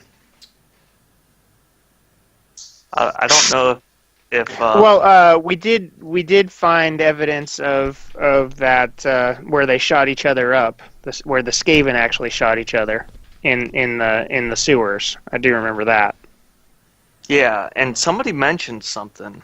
The character mentioned something about that the artist is working with one of the Skaven, and then the other Skaven are opposed to. I don't know if it's just because Skaven are always opposed, but like, I don't know how to look into that or if it's even worth anything. Oh, I see what you're saying. That essentially they're supporting one faction within the Skaven. Yeah, well, because I guess there was that, unless that was just a minor character, or maybe it was like a warp fire thrower guy or something. But remember how there was the one guy with the who was shooting us with green lightning or whatnot. Mm-hmm. I don't recall. I never had a Skaven army, so I don't recall if that was just like some sort of regular Skaven war machine, or if that was an actual clan. What's the engineering one? Scryer. Yeah, if that and so that would be in opposition to the Grey Seer, who just did whatever the thing was. Yeah. Because I know. Canonically, those guys don't get along super well. Skaven don't get along with each other. Right, they fight each other all the time. Yeah, on almost every level. Yeah, I remember. I'm trying to remember who. Somebody mentioned that there were two groups of Skaven, and the artist is working with one of them. But then, I think it was the white from whom you took the blade. oh yeah. Right. He answered some questions. He said that there were two Skaven factions and that they were opposed to each other. Yeah. And then there's one that's working with the undead lady. So I'm trying to figure out if he mentioned like the rats that have been attacking, like taking over the city. Or do we know if those are the same rats that are who are working with the undead lady, or are they different? Well, you have no idea, really. Okay, Mm. I wasn't sure if he mentioned it. No. Anyway, everyone's here. I think so. Brian? I'm here. Yep, I'm here. Okay, cool. You walk for a long time. For a very long time, in fact. The first day passed as you've trudged the endless fields of Talabheim, of Talabheim's crater. Of Tao's crater, sorry. And it wasn't a pleasant walk. In the city, you had a cover from the biting cold, from the wind, in the form of endless buildings stacked right next to each other. Out in the open, you don't have that luxury, and it's very, very cold and it's very, very windy. You understand very quickly that your clothes are not up to the task, and there's no, there are only a few trees here and there. Of course, you do see forests in the distance, the great Tal Grunhar forest, but the crater is huge, and essentially you don't know how many days it will take for you to reach the nearest settlement, the nearest major settlement. Naturally, you've you've looked over your shoulders from time to time nervously, expecting a huge band of Skaven to begin, to be essentially chasing you and dragging you back to Talabheim. But to your surprise and relief, you haven't saw any ratmen. Perhaps they are consolidating their forces in the city itself. Perhaps they're not interested in venturing forth. Maybe not yet. But you realize that it's probably only a matter of time before the Skaven will decide to claim the rest of the great crater. The first night spent under the stars with nothing but your clothes on your backs was very hard. You've slept under the leafless branches of a single lone tree out in the middle of the of nowhere, really, shivering, waking up now and again from the biting cold, coughing, sneezing. I have a rugged blanket, apparently. Yeah, well, it's it helps, but not much. Not in this kind of situation. You would need a tent or a good, thick sleeping bag. Yeah, it was a hard thing. And when you slept, there were of course nightmares. There were nightmares of rats who walked like men, and who claimed the entirety of the world for their for whatever it is that they are worshipping. Some kind of, no doubt, dark and infernal power. In the middle of the second day, when your supplies began to run out, because eventually they did, remember that when you're eating like these dried foodstuffs, you need to eat a lot more than your average meal. And it's not as, it's not as, what's the word? You need more water. Yeah, actually, the problems with water were a completely different thing. You took some water with you, but it quickly went away. It's not as calorie rich as as your normal supper. But in the middle of the second day of your exile, the gods smiled at you. You were walking right next to a road, a rather big road leading further east, when suddenly you've heard, before you even saw, the sound of hooves, the sound of the sound of a horse, and from a low fog, which covered the entirety of the ground in all directions, a rider emerged, riding towards you. He Hail, rider. yes, he hails you as well. Hail, Dankerud! We are gathering at Dankerud! Cries the young man in the livery of Talabheim's pistoliers. Which Go- road, which direction? You have to go. He essentially gives their directions. There, and there. It's further to the southeast. If you walk down this road all the way forward, you won't be able to miss it. I need to ride now. I need to find more survivors. May the gods watch over you. And with that, he rides away. Are there any inns or somewhere to No, warm up no, on the way? no. Nope. Nope, unfortunately no. My question is, of course, are you going to Dankerud or not? Yeah, I think so. Okay. Well, we should go to Dunker. The only problem is right now I'm not sure how far we are because, like I said, we don't have any gear or shelter. Mhm. Do we feel like there's shelter nearby that isn't necessarily in the direction of Dankerud first, or You passed a few big stones. only stones? Yeah. Uh, Or an occasional, small bush, but Yeah. Okay. Well, so if we have no idea where there's some place to go, then I guess Dankerud is it. What do you guys say? all right. Yeah, it sounds like we're lost as far as like we're kind of lost in the fog is the impression I'm getting. You are. So You have no idea where you are. Okay.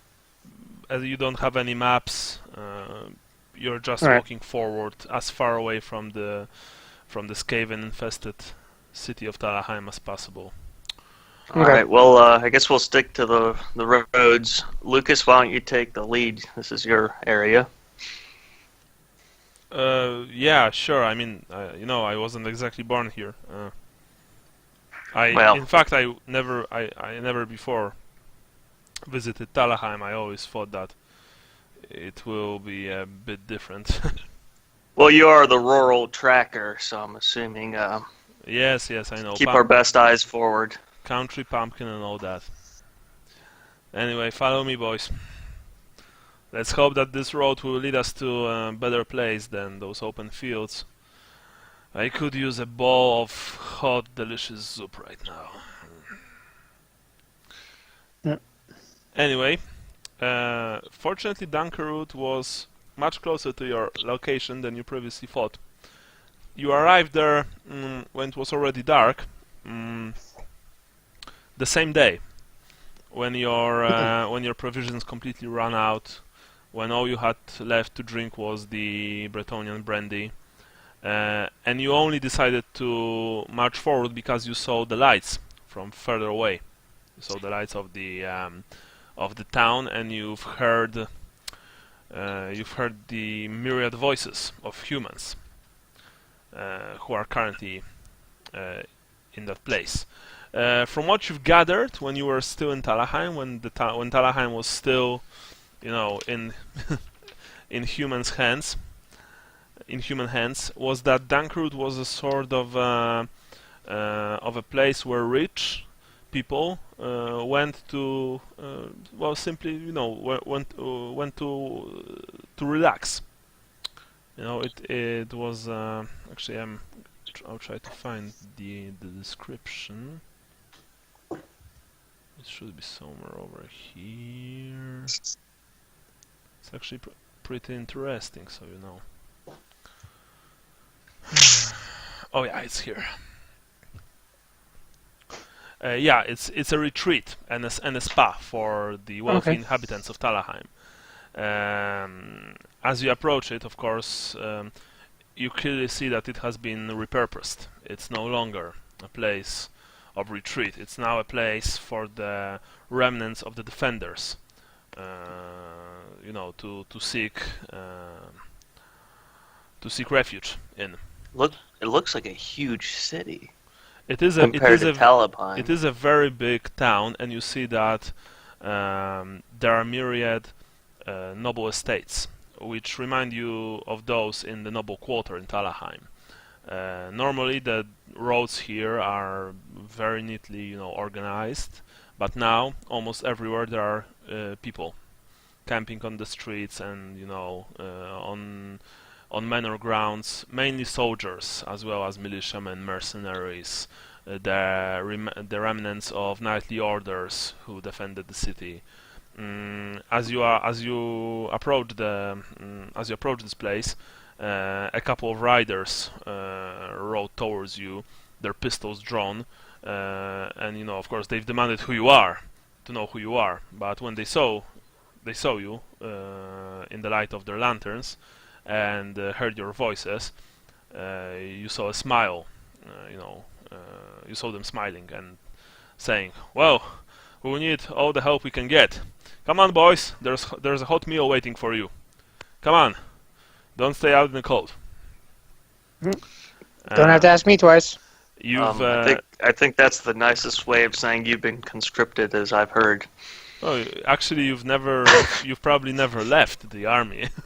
You're guessing. You're technically still in the in the bulldogs, and in fact there are many bulldogs here, as well as many Tanu watch, but mainly regular Talabheim army, or what's left of it actually.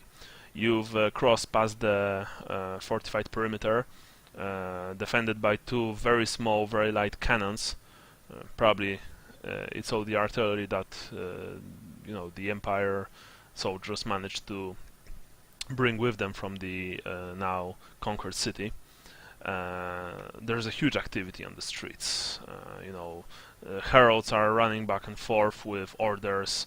Sergeants are organizing their men in patrols. There are, on some wealthy manor possessions, there are whole tent, like small tent, cities, towns. I don't know if that's the word. We have a saying like that in Polish, a tent city. A place where there are many tents. Yep. Yeah. Yep. Same. You can smell the freshly prepared food, and your mouths are watering. Because you haven't had hot meal in a few days. And in fact, the last meal that you've ate was many hours ago. Many hours before. Well, this is a sight for sore eyes. Catch us off guard and sure. But now that we have time to prepare, I think we have. I'm just kind of looking around and feeling much more comfortable about the situation. That kind of the military mindset of what's going on in the town, and just getting more comfortable with the situation. Yeah. Well, you are feeling a little more comfortable, but at the same time you see that the situation here is grim as well. Many of those soldiers are wounded. Some of them are clearly afflicted by the plague. I want to remind you that it hasn't gotten away, and there are very, very little, like Empire's armed forces left compared to Skaven. Hell, the horde that assaulted the Temple of Sigmar alone was almost the size of the survivors here, and that was only a single horde attacking a single building. You shudder to think how many more ratmen are out there, actually. But of course, it is a island in the middle of chaos and despair, in the middle of the sea of chaos and despair. So at least you're thankful for that. As you are walking, aimlessly, suddenly a man in the uniform of Talabheim's army approaches you from from his, from the symbols on his uniform, you guess that he's a sergeant. You there? You've just arrived? Yes, Sergeant. Very well. Come with me. We will need all the men we can get. First of all, you're going to eat something. Yes. Who are you assigned to? You're bulldogs, right? I can tell from the remains of your uniforms. We did work for Kopinski. Kopinski? I've heard that he was dead. Shh. He is. Yes. Damn. Very dead. That's sad. He had a family. Well, we come from Talabheim. We may have information to give to the higher ups that might be relevant to Really? what's been going on. What kind of information? That the rats took over the city? Something Well, not only that, but I want to kind of go ahead and tell him what we saw from the tower. When you begin to tell him that, he stops and looks at you sharply. Right, go on. He's a middle-aged man with a scarred face. Like many of the soldiers here, almost all, he has been wounded. There are dirty bandages covering his chest and arm. You've passed more than one hastily made field hospital from which you've heard cries of pain and anguish. You guess that many of the soldiers here are not even in a shape to fight. But this man clearly has a very strong will to stand and walk upright and fast despite his wounds. What you're saying is a very serious thing. Are you sure that you saw Countess, who was kneeling before that abomination?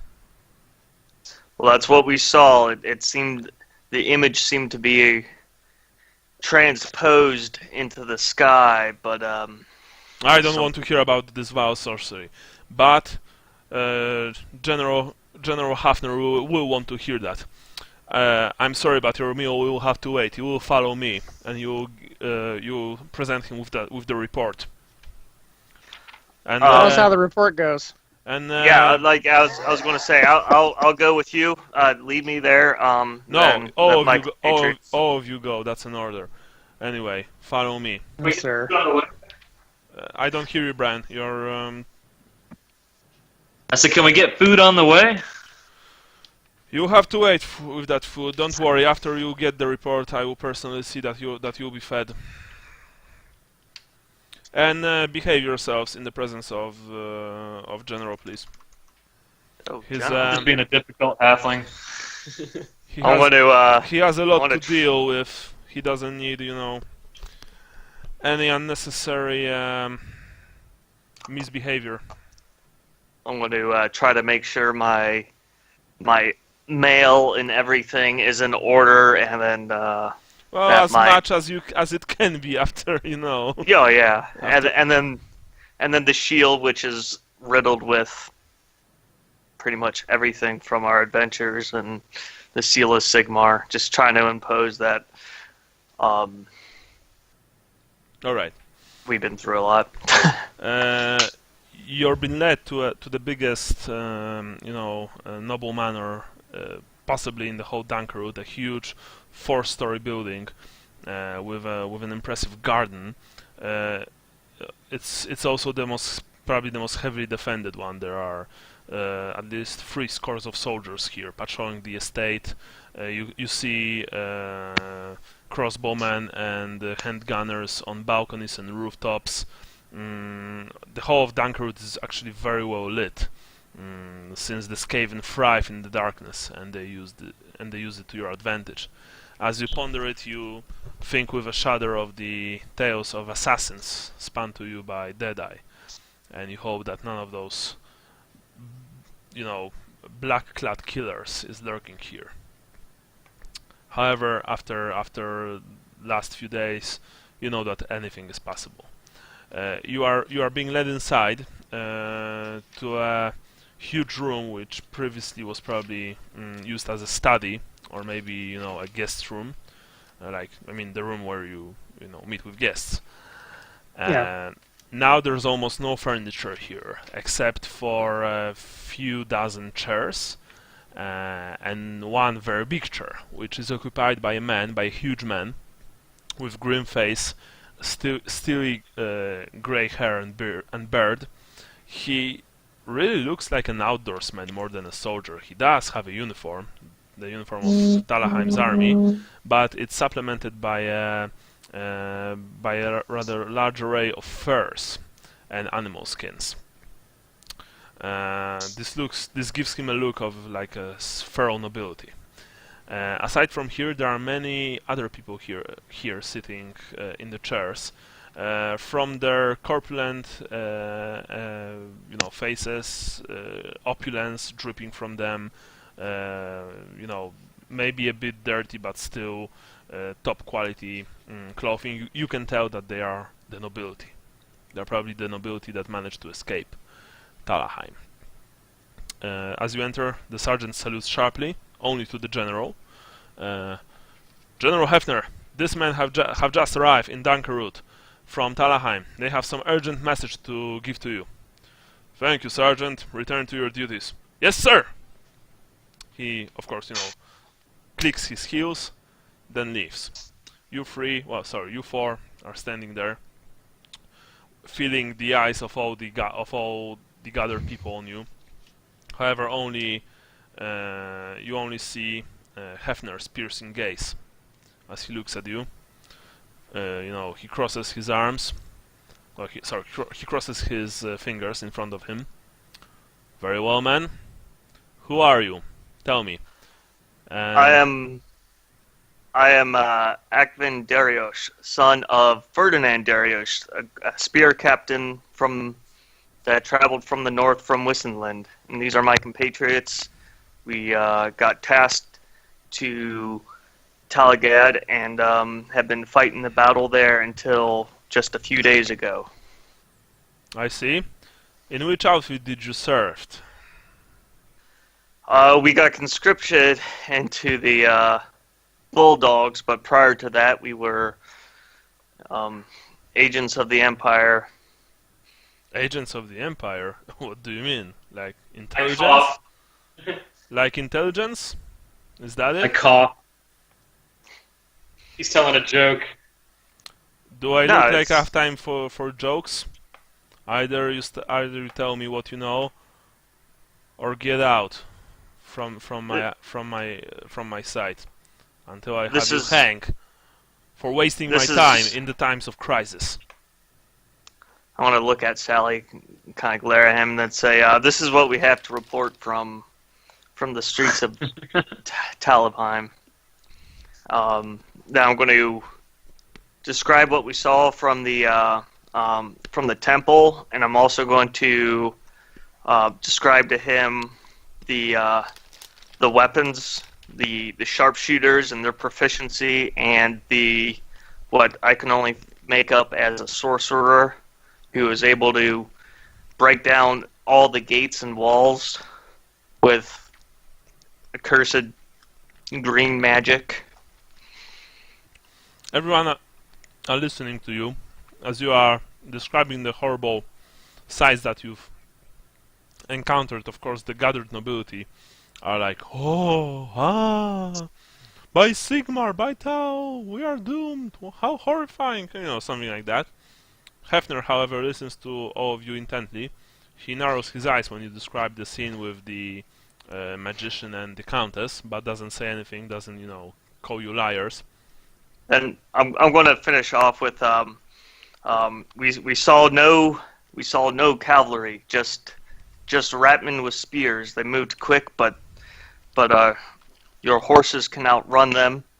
The fiercest beast we saw was an ogre, which was brought down by Lucas here with a single spear cast, but it was a good shot. So I'm just trying to give as detailed report that I think a military general would want about an army that maybe he's never fought before. You see that Hefner reached out and grabbed the cup of something hot and steamy and alcoholic smelling. He took a few sips. Very well. Your reports are very important. They are very precious. I thank you for delivering them. Although I would prefer perhaps a more serious approach from some of you. He looks at you, Sally. I'm also going to look at Sally like, what the hell are you doing? Anyway, ladies and gentlemen, he addresses the gathered nobility. You've heard firsthand how dire is our situation. Well, says one of the nobles, you know, a fat little man with 3 chins and an extravagant suit. Oh, well, I mean, haven't you sent your finest of Tao's chosen just the other day to find help? I mean, to gather help from the rest of the empire. They will surely bring the Emperor's armies to our gates. Yes, I did. However, it will take a few weeks, maybe even more, for them to arrive at our gates. And as you know, Talabheim is all but impenetrable from the outside. The Ratmen control the main tower. They control the gates. We've actually lost contact with the remnants of our garrison there a few days before the final invasion began. If our army won't be able to enter the city, and besieging it is well, impossible. Almost impossible. Storming the gates is a suicide. The Ratmen are probably already fortified it with their numbers, and their numbers are great.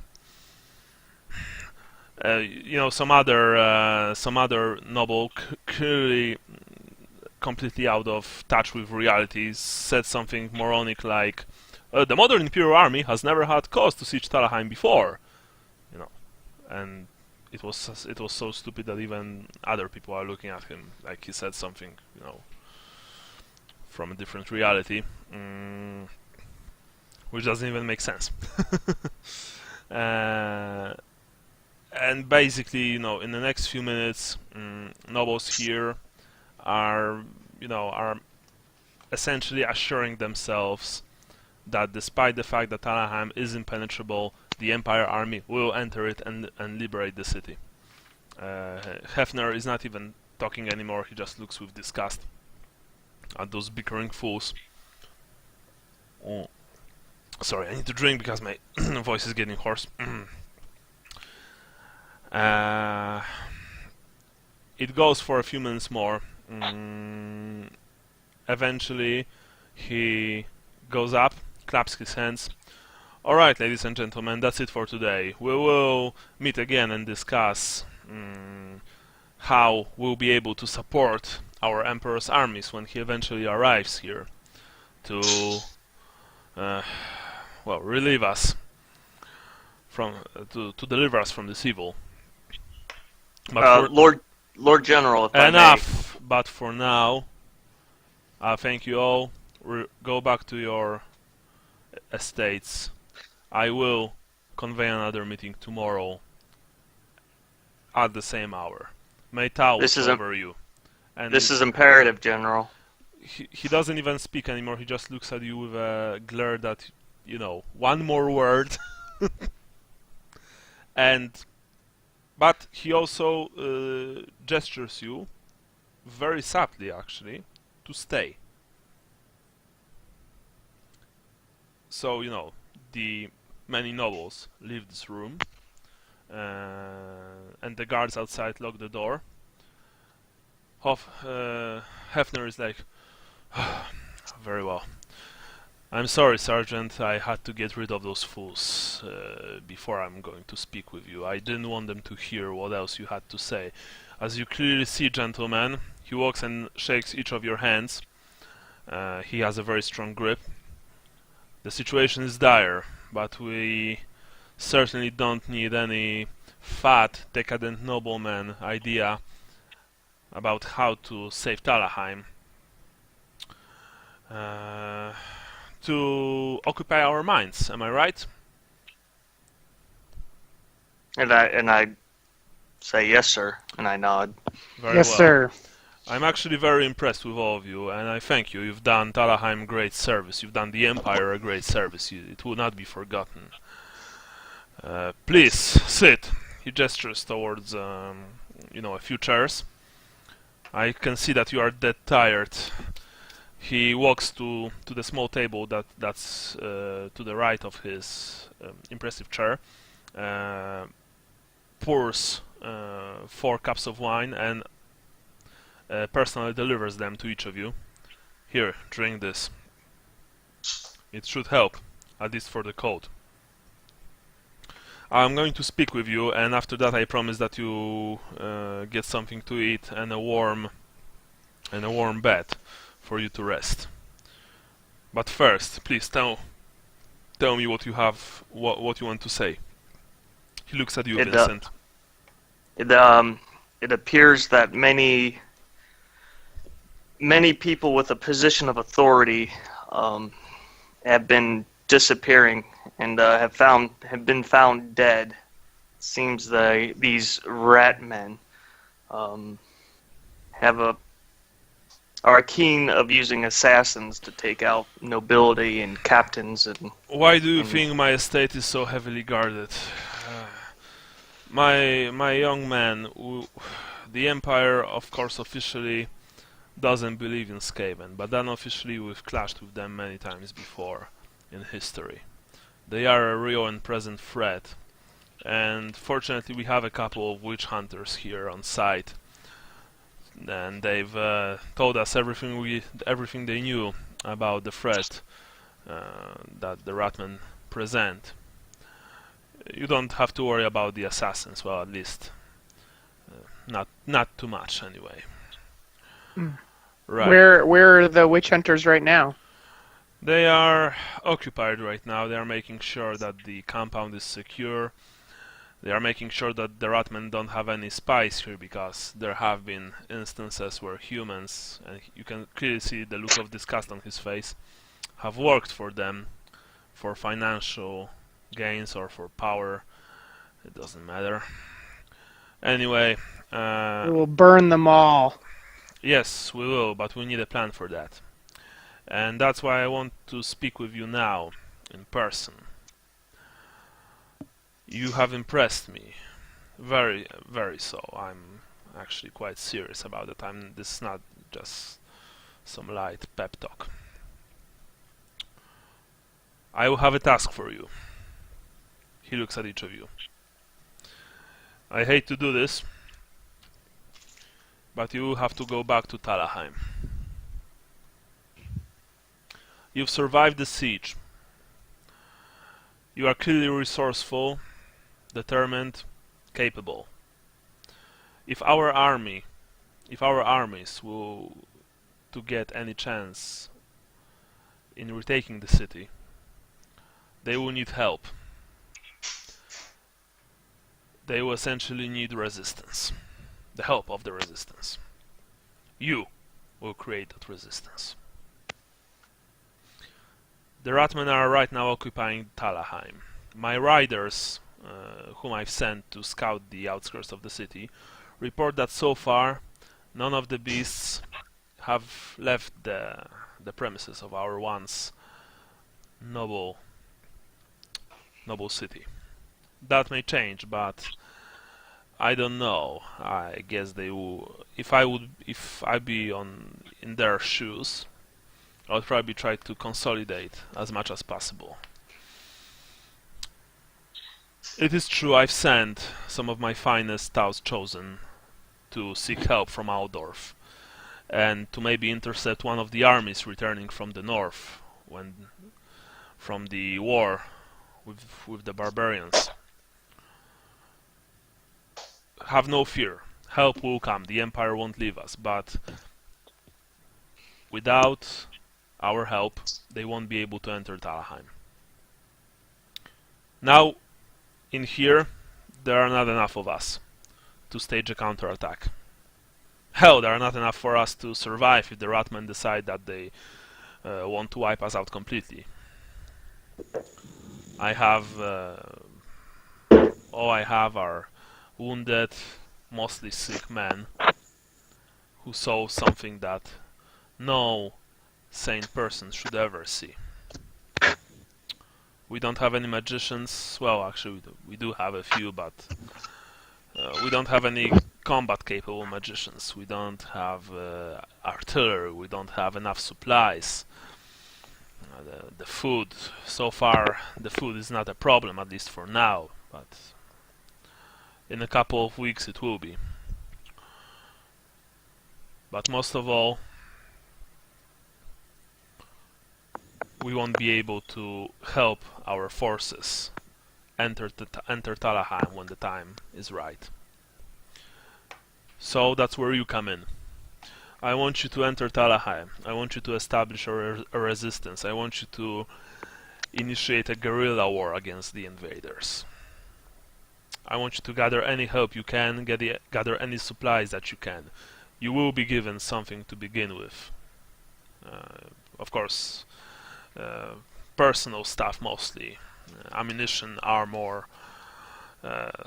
some healing supplies, stuff like that. Warm clothes, but that's all I can give you. It will be up to you to establish a network of contacts, to establish bases, and to harass the enemy any way you can, but mostly gather information. I want to know what the Skaven are planning, because I'm sure as hell that taking Talabheim was not their only goal.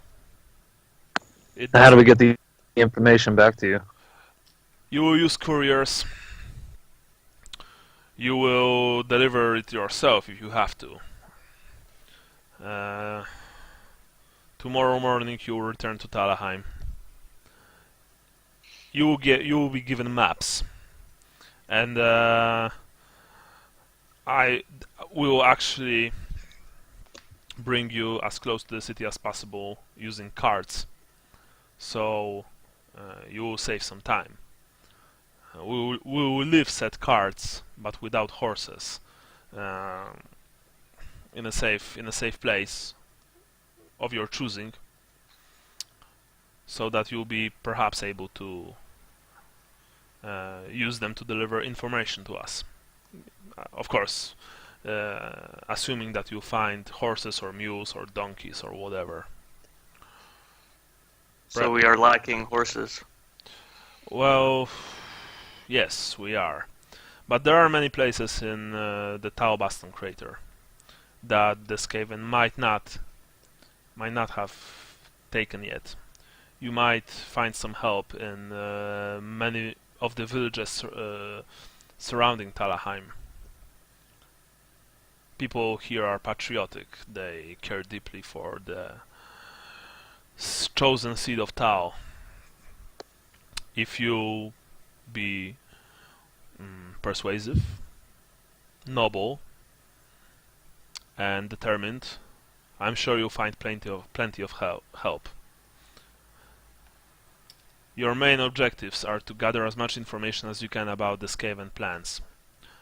Like I've said, I don't believe that taking of the city is their only goal, and besides, they are an occupational force right now, which means that they will burn through their supplies fairly quickly, which means that they have something else in mind than just taking the city. I want to know what that is. Second thing, I want you to find a way to open the gates. When the Emperor comes with his armies, I want...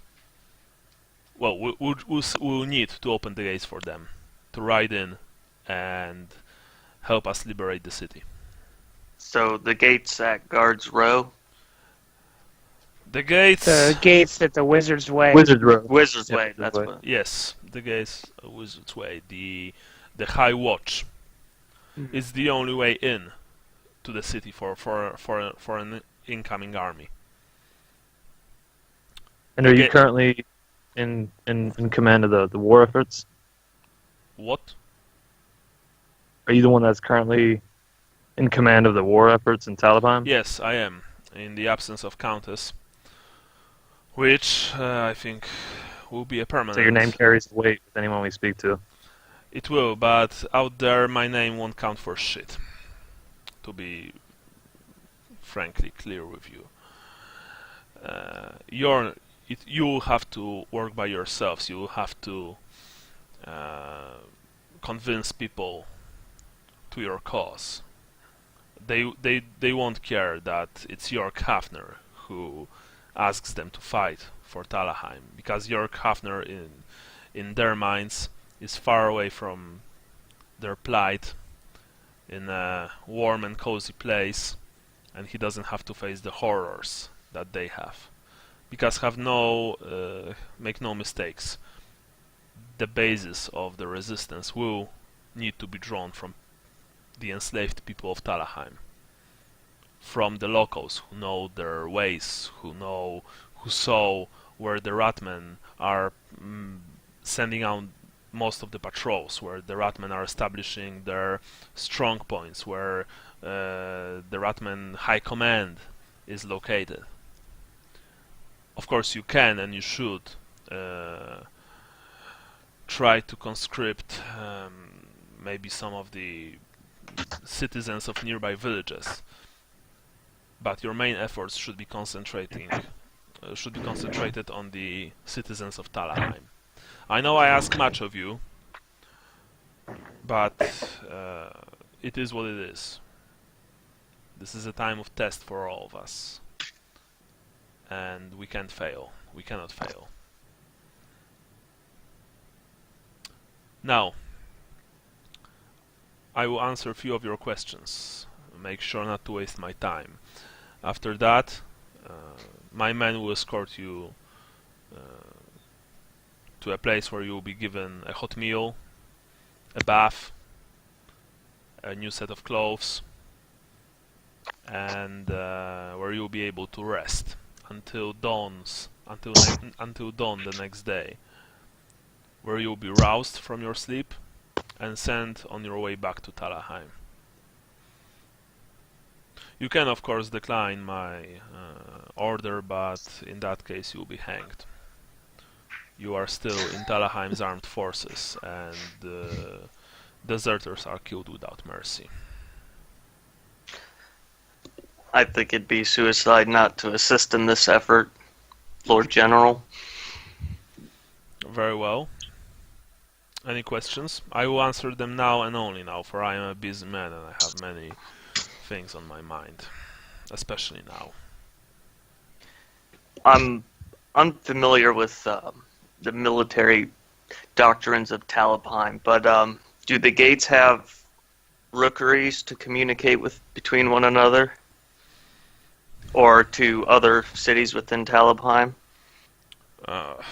Well, contact between cities in Talabheim was, since the crater is big but not that big, was usually conducted either by trained pigeons or simply by traveling to the town in question,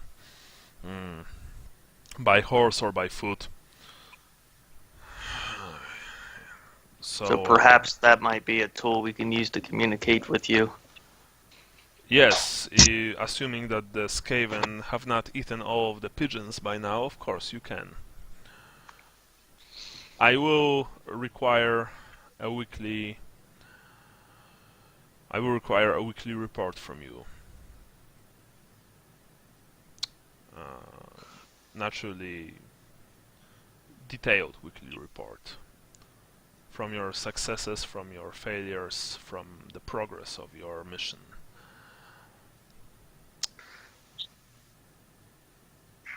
Am I making myself clear, or have the cat eaten your tongues? Absolutely clear. I'm going to look at one more thing. You are in command now. You're from here by a lieutenant of the army of the Empire. These men are your subordinates. This man, he looks at Leopold, is your second in command, the sergeant. The other are privates. Very well, Sounds like, Lord sounds like we General. just got demoted. Yeah, a grave He's robber not wearing- sergeant. He's the only one not wearing mail right now. Yes. It's true. Allow us to conduct a initial plan and schedule, and we'll deliver it to you first thing tomorrow. First thing And then we'll tomorrow, conduct you'll be roused from operations. your beds and then sent on your way. Like I've said, the provisions will be ready for you. I don't want to hear of your plan right now. I want to see results. From 1 week from tomorrow, I want to read first of your reports. What have you found out? What are the enemy's troop dispositions? How many fighting rats do they have? Where are their biggest concentration of troops, and so on and so on. Of course, I'm mainly interested in knowing where their commanding officers can be found, and how are you planning to take control of the high tower. Oh, I want to also know if there are any resistance already in the city, if any of the districts are still fighting or maybe even held out, if there are any allies that we could use the help of. This will also fall to you to learn, find out, and send back to me. Now, any more questions? No? Excellent. Corporal! A young red-faced, essentially a boy, enters the room. Escort this man to their quarters. Make sure that they are well fed. Make sure that tomorrow they will get the essential supplies. You've been given a list beforehand. Yes, sir, General. Please follow me, my Neden. Lieutenant. Sergeant. And with that, the red-faced young boy escorts you from the general's quarters and leads you outside. Now is the time where you can actually speak before, reaching your destination and eating something hot for the first time Just, in a long while. Out of character, what was his name? York Hafner. Hoffner, okay. I'm actually going to write it because, yeah. I read his magazine just for the articles.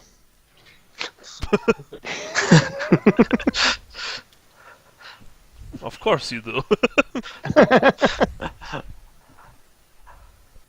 I've written his name. You can check it out. So, you are walking in silence, I presume, following the young corporal, passing by many of the soldiers, on their duties or off duties, trying to get a few minutes of sleep or finishing their meal. There's this tension in the air, but otherwise, well, you are at least among people who are still free and are still willing to take the fight back to the enemy, if they will be able to. Eventually you reach a big tent, inside which is a makeshift eatery kitchen.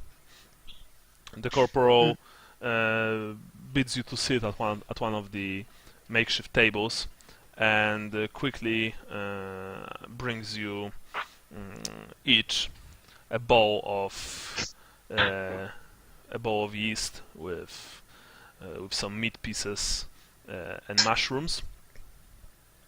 You are also given a loaf of bread and a cup of, each of you gets a cup of very light beer.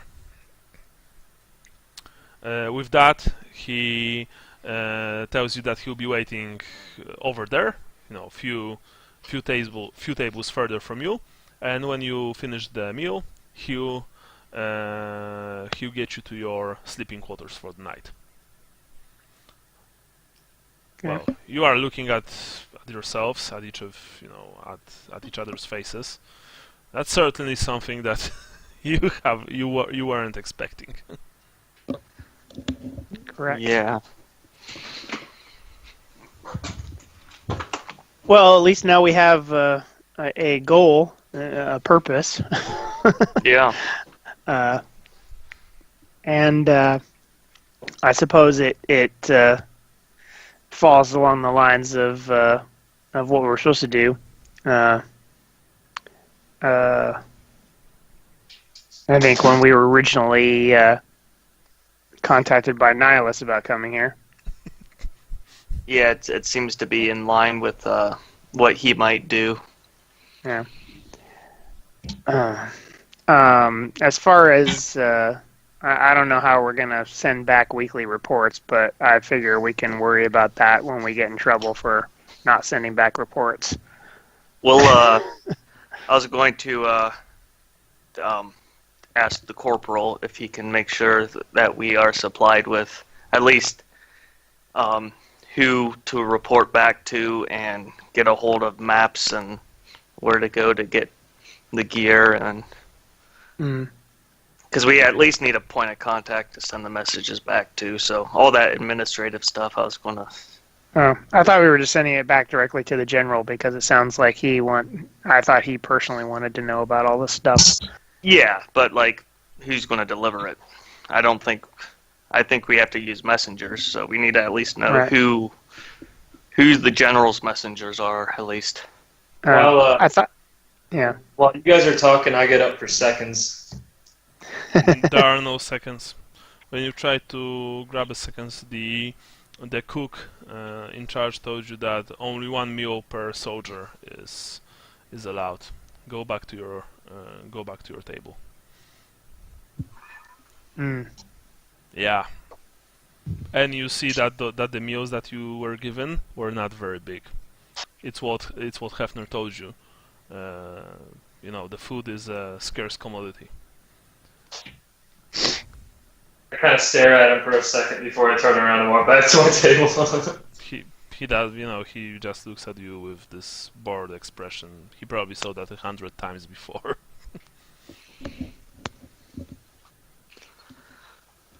All right. Well, recommendations. I think we get medical treatment before we leave here. As far as supplies, I think we're okay. We just need some rations and... Yeah, we need some doctrine and some rations, yeah. Doctrine? Doctoring. Doctoring, okay. Yeah. I was like, notes? Yes. Yeah. And then, I don't know why I keep on thinking this, but I suppose I have no idea how we get up to the Wizard's Way, but one of the ways to open it up is just to blow it up. Should it come to that? Well, But you did saw the size of those gates and the size of the tower. You don't know what kind of explosive you would have to to use to blow it, and besides, where to get explosives at all. oh, that's true. Yeah. All of you roll for intelligence, please. Oh, I intelligented.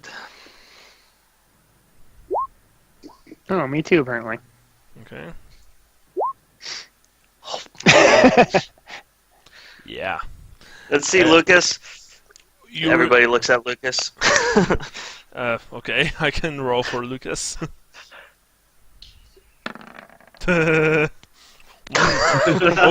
Lucas is like, what? I'm eating, okay? Good food. Something like that. Sounds good. Yeah. Anyway, you've remembered one thing. You've remembered when you were still in Talabheim, and the first group of Skaven attacked, those diseased ones. You've remembered rumors, rumors coursing the streets, about taking explosives from the South Quarry and use them to blow the Talos, essentially. Ah. And I'm pretty sure that you Yeah. guys wrote that down, but of course you don't remember. So I'm, Okay. I mean, you remind yourselves because you've passed the test. I remember. Didn't we come across some sticks of dynamite, or something along those lines? Or am I thinking of a totally different game? No. Okay. No, I do remember now that you mention it. There was some talk of completely destroying Yeah, the Talos in order exactly. to not let the Skaven in. Exactly. Yeah. Well, I think the first order is I imagine there are inns, at least according to this map that I may or may not have yet, that there are No, inns not yet. surrounding the perimeter. Well, I'm speaking with assumption then. Like, I assume there might be inns along the roads. You guess less inns, since this is Talabheim crater is big, but not that Yeah. big. More like small villages. Yeah. It's So, what Hefner told you. Yeah. So I think we try to stop by each of those, as many that surround the perimeter as possible, and kind of use those as observation posts and just create a contact at each one of those inns or villages that we can use to at least report the movement in that area. Yeah, And, set up like a Pony Express kind of thing. Yeah. Okay. Yep.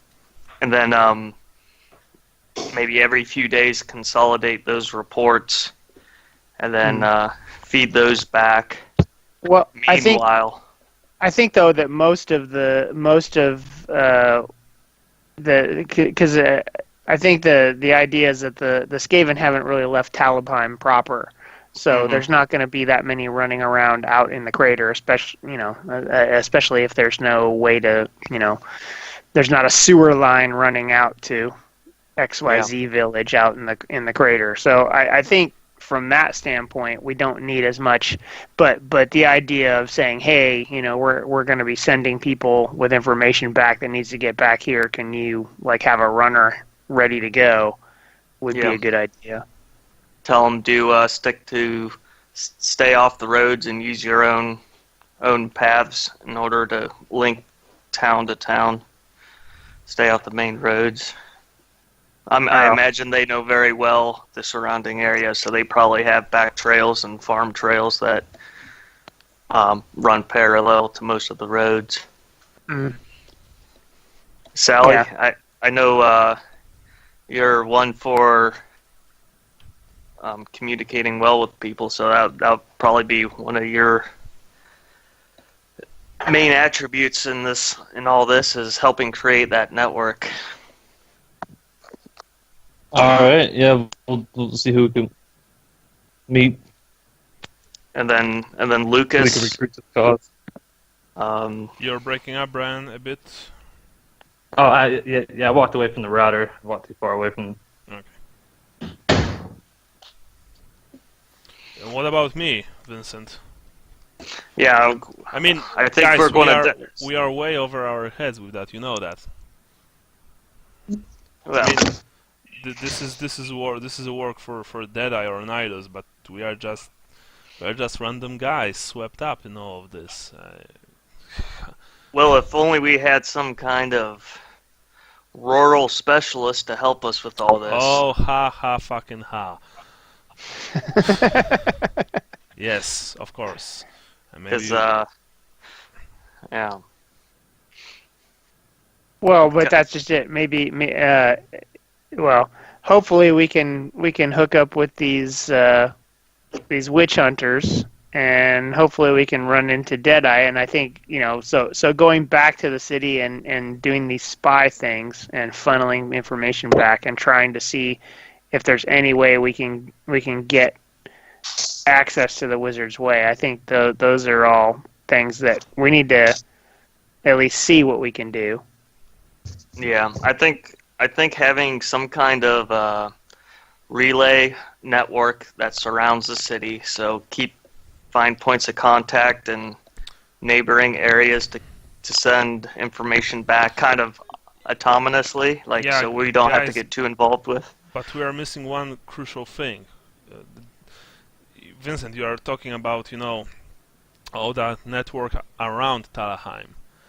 But let's face it, people. If we have to build, resistance, it means that we'll have to build resistance from inside the city. Right. That means Yeah. that we'll have to find a place which will essentially be our base of operations. Maybe find a couple of places, but we need to start somewhere. We need to enter the city. Yes. So this is why I think we set up a solid network that we don't have to really interface with, and then we move into the city, because we're not going to have the flexibility to move in and out of the city. So we need to make sure we do everything outside first before we move in. Well, I don't know if we have that much time, because if we have to, he expects results. If we have a week to send in our first report, I don't know how long it takes to do all that. Well, Because he wants to know what's going on inside the city. Yeah, And- we just need to get in and Yeah. observe and report, basically. maybe find stay Deadeye alive. Maybe find Deadeye if possible. Didn't he want to know about the movements outside of the city as well? He talked mainly about the insights, about their commanders, about the high Right. tower. He said that the Skaven are so far not exiting Talabheim. Right. They probably Yeah. don't. Yeah, that's what I got. That's what I got from that. Is that he said that he wants to know what they're doing inside Yeah. the city, because he can't see that, and that they haven't appeared to come outside the city yet. That they're consolidating inside the city, So and that, yeah. yeah. So my I know my advice.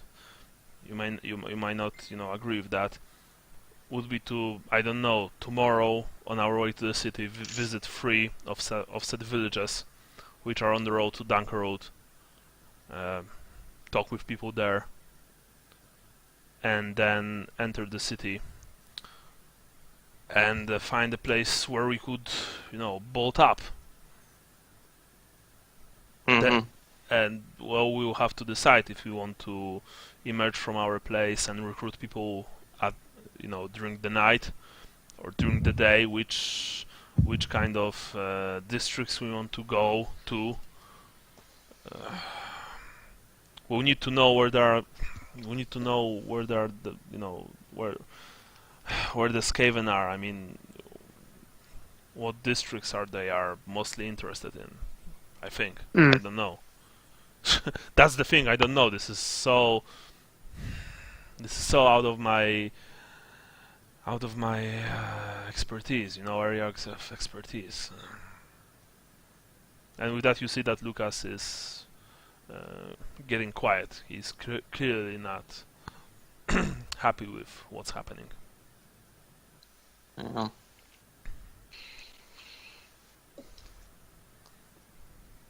Anyway, you finished your meal, and as soon as you finished your meal and drank the last of your watered-down beer, the young corporal approaches you. If you would please follow me, sirs, I will show you to your to your quarters. Can you send for a medic as well? Of You've been course, injured. of course. Our medics are a bit preoccupied right now, but I will ask if they will see you. Make it happen. Yes, sir. And he got even redder on his face. He brought you to one of the smaller manors at the outskirts of Dunkerode. Of course, even that place is occupied by soldiers. He explained to you that the nobles weren't really happy with sharing their estates, with rank and file of Talabheim's army and militia. Well, they were a bit more lenient when it came to knights. But of course they've relented. They had no other choice, as Hefner commanded them. and in almost every single manor, there are soldiers in every room. You know, sleeping on the floor, living there. However, many more are forced to set up their tents and sleep outside. And despite having warm clothing and blankets, it's you know that it's not going to be very helpful, not with that kind of weather. It's getting really cold in here in the Talabheim crater. You've been given a small room, which previously probably was some kind of child's room, because there are a few toys here and there. You know, there's a small child's bed. There are also things prepared for you, and that's what you can all add to your character sheet. Each of you got a soldier's backpack, a sleeping bag of good quality. Of course, you know, it doesn't look fancy, it's just very sturdy and very well made. A set of, another blanket, if you need it. Each of you got rations for 7 days. Each of you got Just like jerky and stuff like that. Yeah, exactly that. Each of you got, of course, it also includes water canteen. Each of you got a long cloak with a hood that you can pull over your head, and it will conceal you rather well. You have weapons, so you weren't given any, nor any additional shields, daggers, nothing like that. But you did receive each a set of antitoxins, and essentially Corporal explained it to you. Small herbal tablets used to purify water. Oh, and each got 2 torches, and you have a single storm lantern, with which you can, you can light it up, and you can close the small metal door, so it won't, the light will be inside, and it won't be seen from outside. But you only have 1 lantern like that. You have a flask of oil, which is good for about, let's just say, 3 days. 3 days.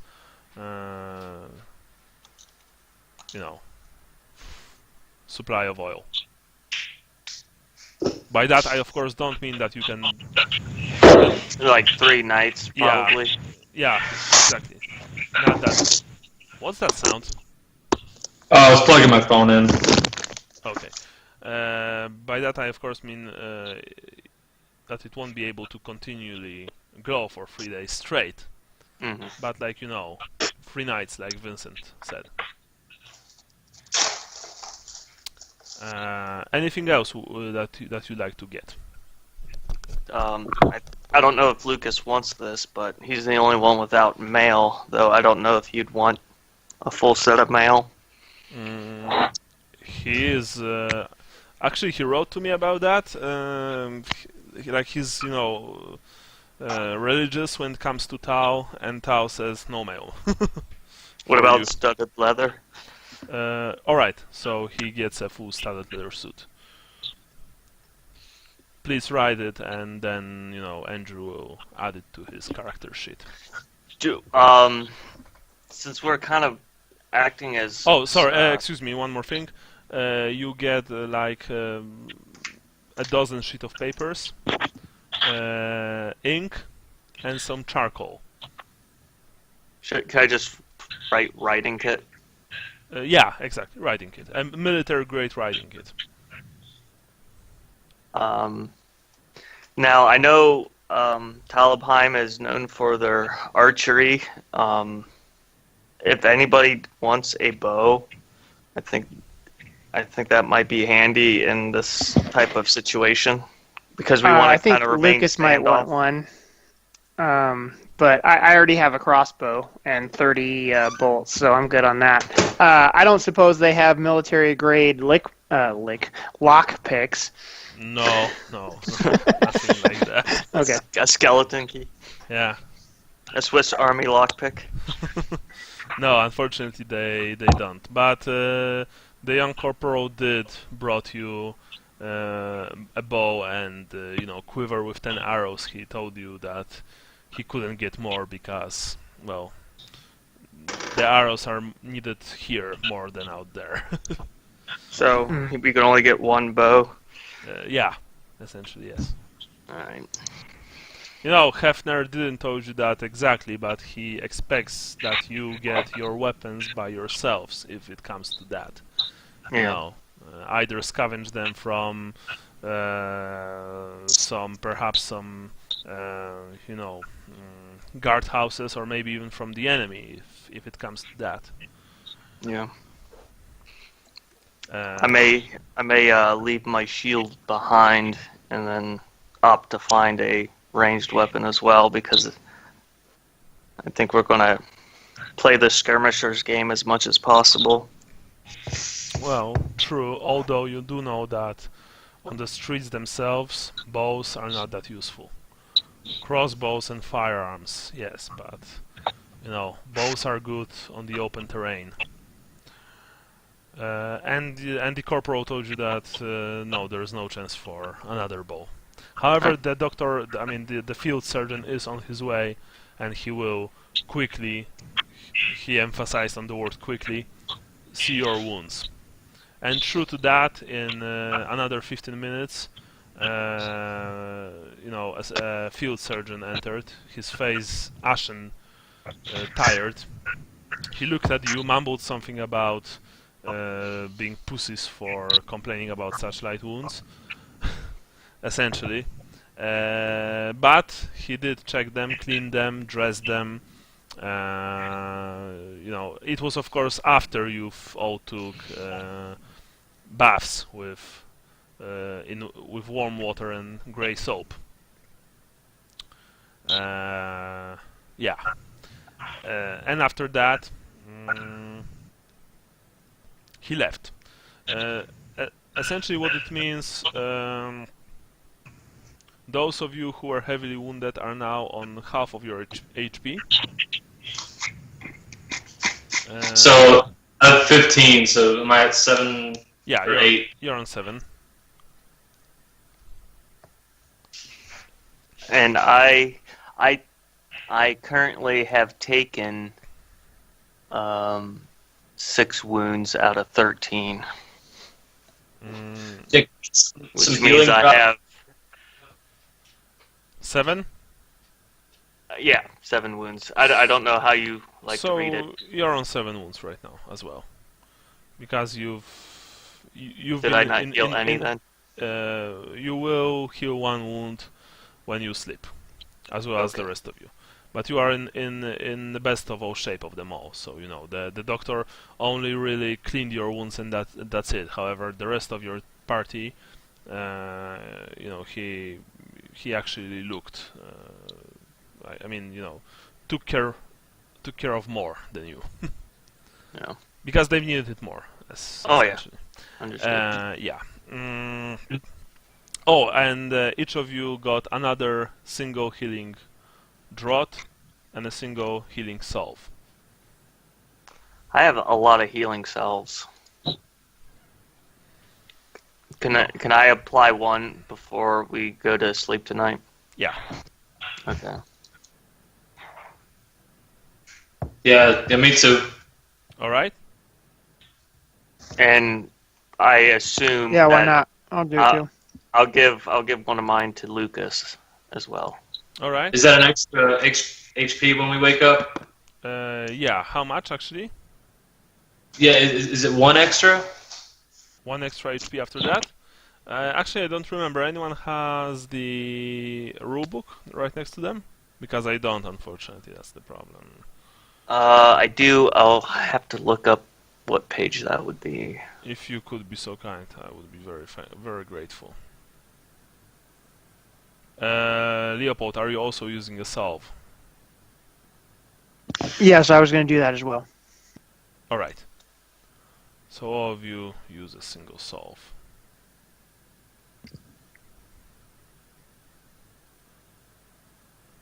Okay, so anyway, as Jason looks it up, you are dead tired.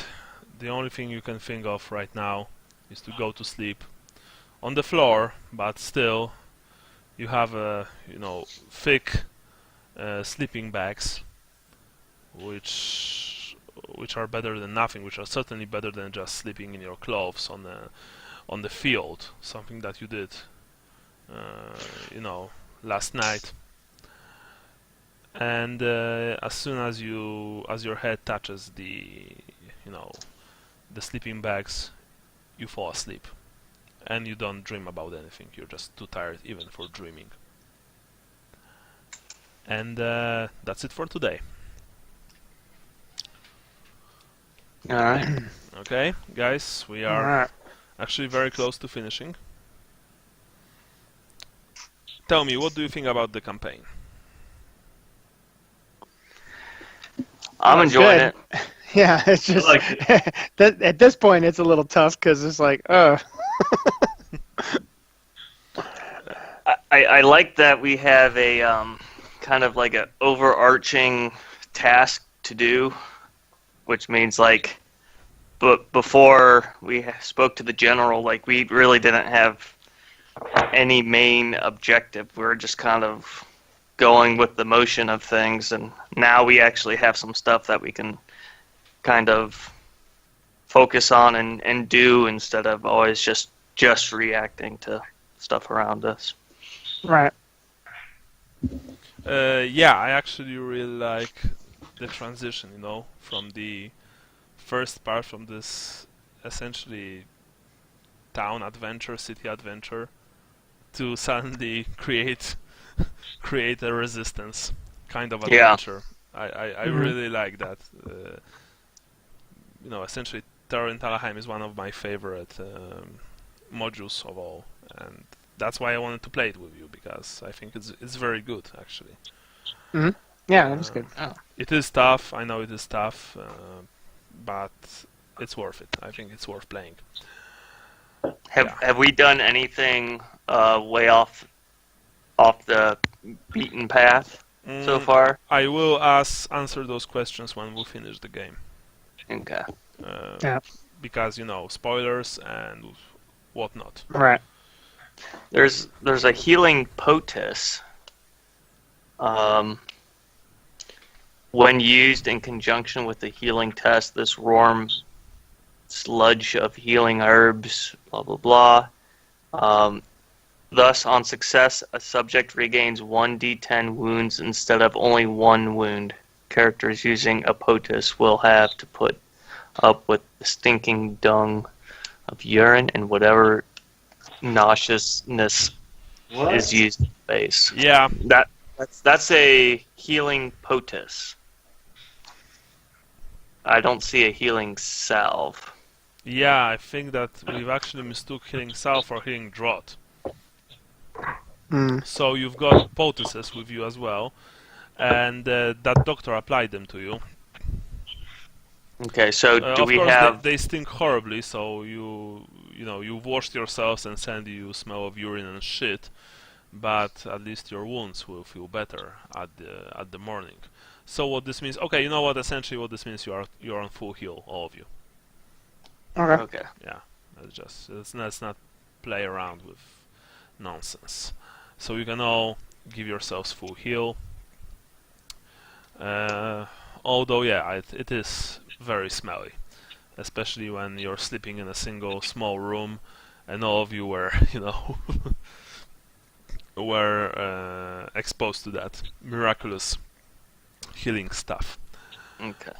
Now, do we still have those with us then? Yeah, you have the others. However, you do need the heal skill to use them. Okay. I think Lucas has that. I think Lucas doesn't have healing. He tested, applying bandages on the survival skill. Okay. And that's a bit more tricky, those healing, whatever they are called. But of course, you can try and recruit someone who knows medicine. After all, you have a lot of recruiting to do. So guys, thanks for today's game. Now I'm going to give you the points. Everyone gets 50 points for today's game. 10 points for characters. Your place of birth, Brian, Tylea or the mood? I I don't think that there was anything, honestly, today. I can't think of it. Yeah.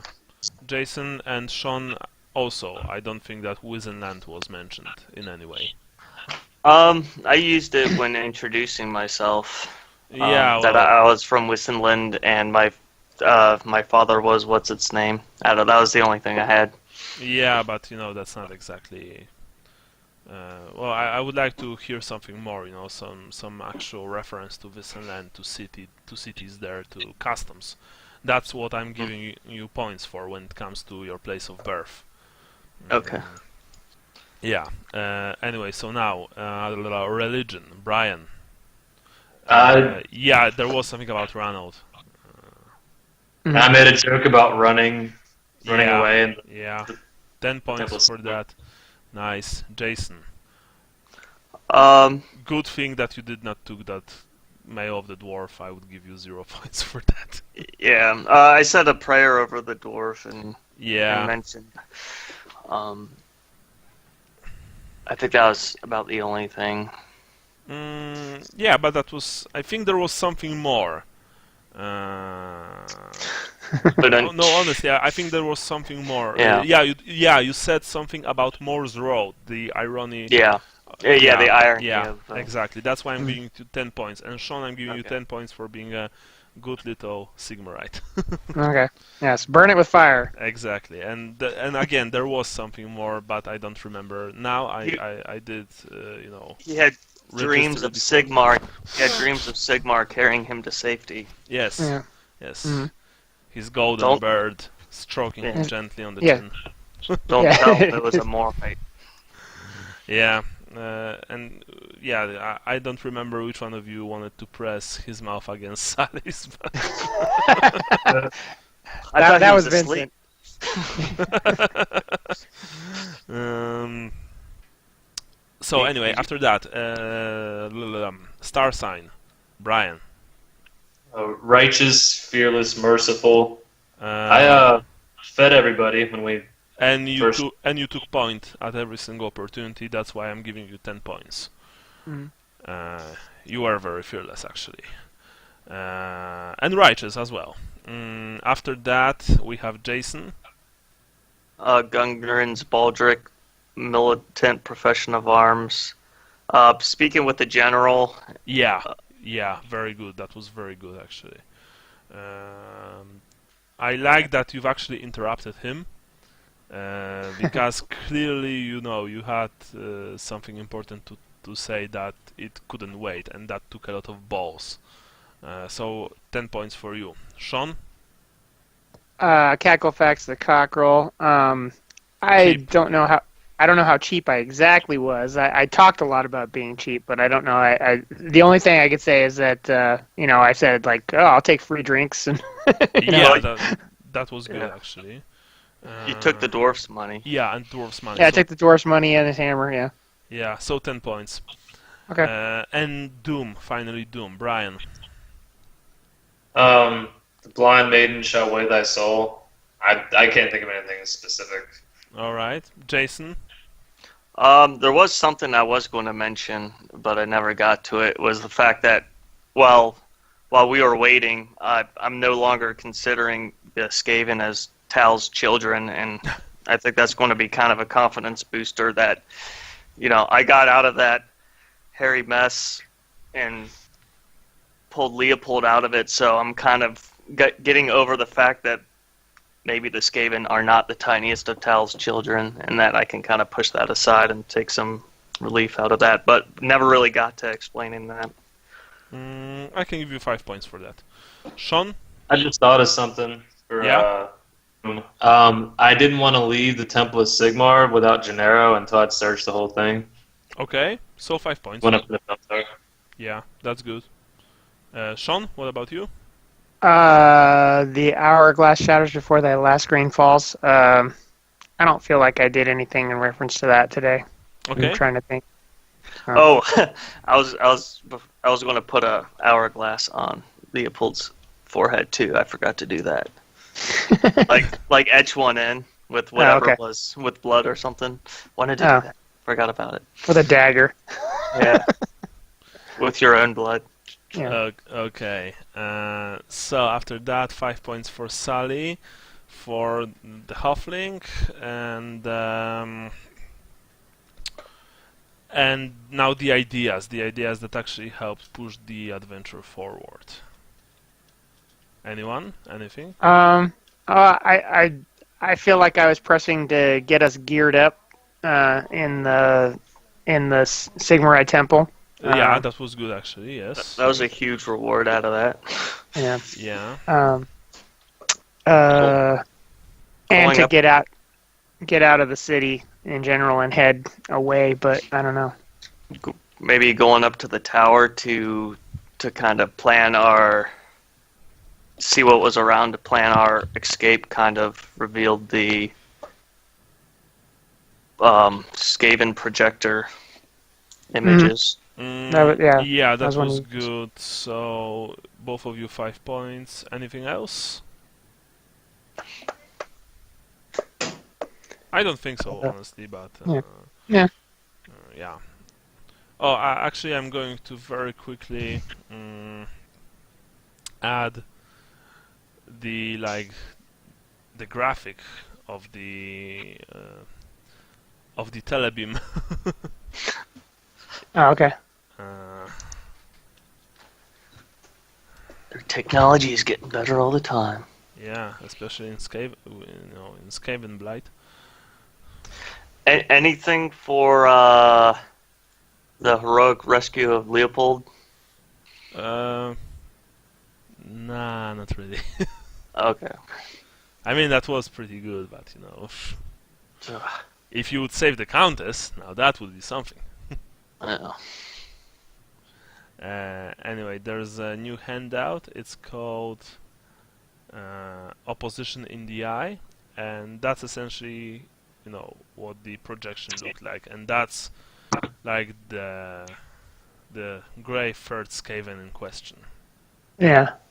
Cool. Yeah. Okay, guys, so that's it. Now, Andy said that he can play on 19th. I would certainly like to have all of you on our next game, because we are getting closer to the end, and next game I hope that you just bombard me with ideas about guerrilla warfare, resistance, crafting, and so on. Because now it will be mainly it will be mainly you who are going to do the talking.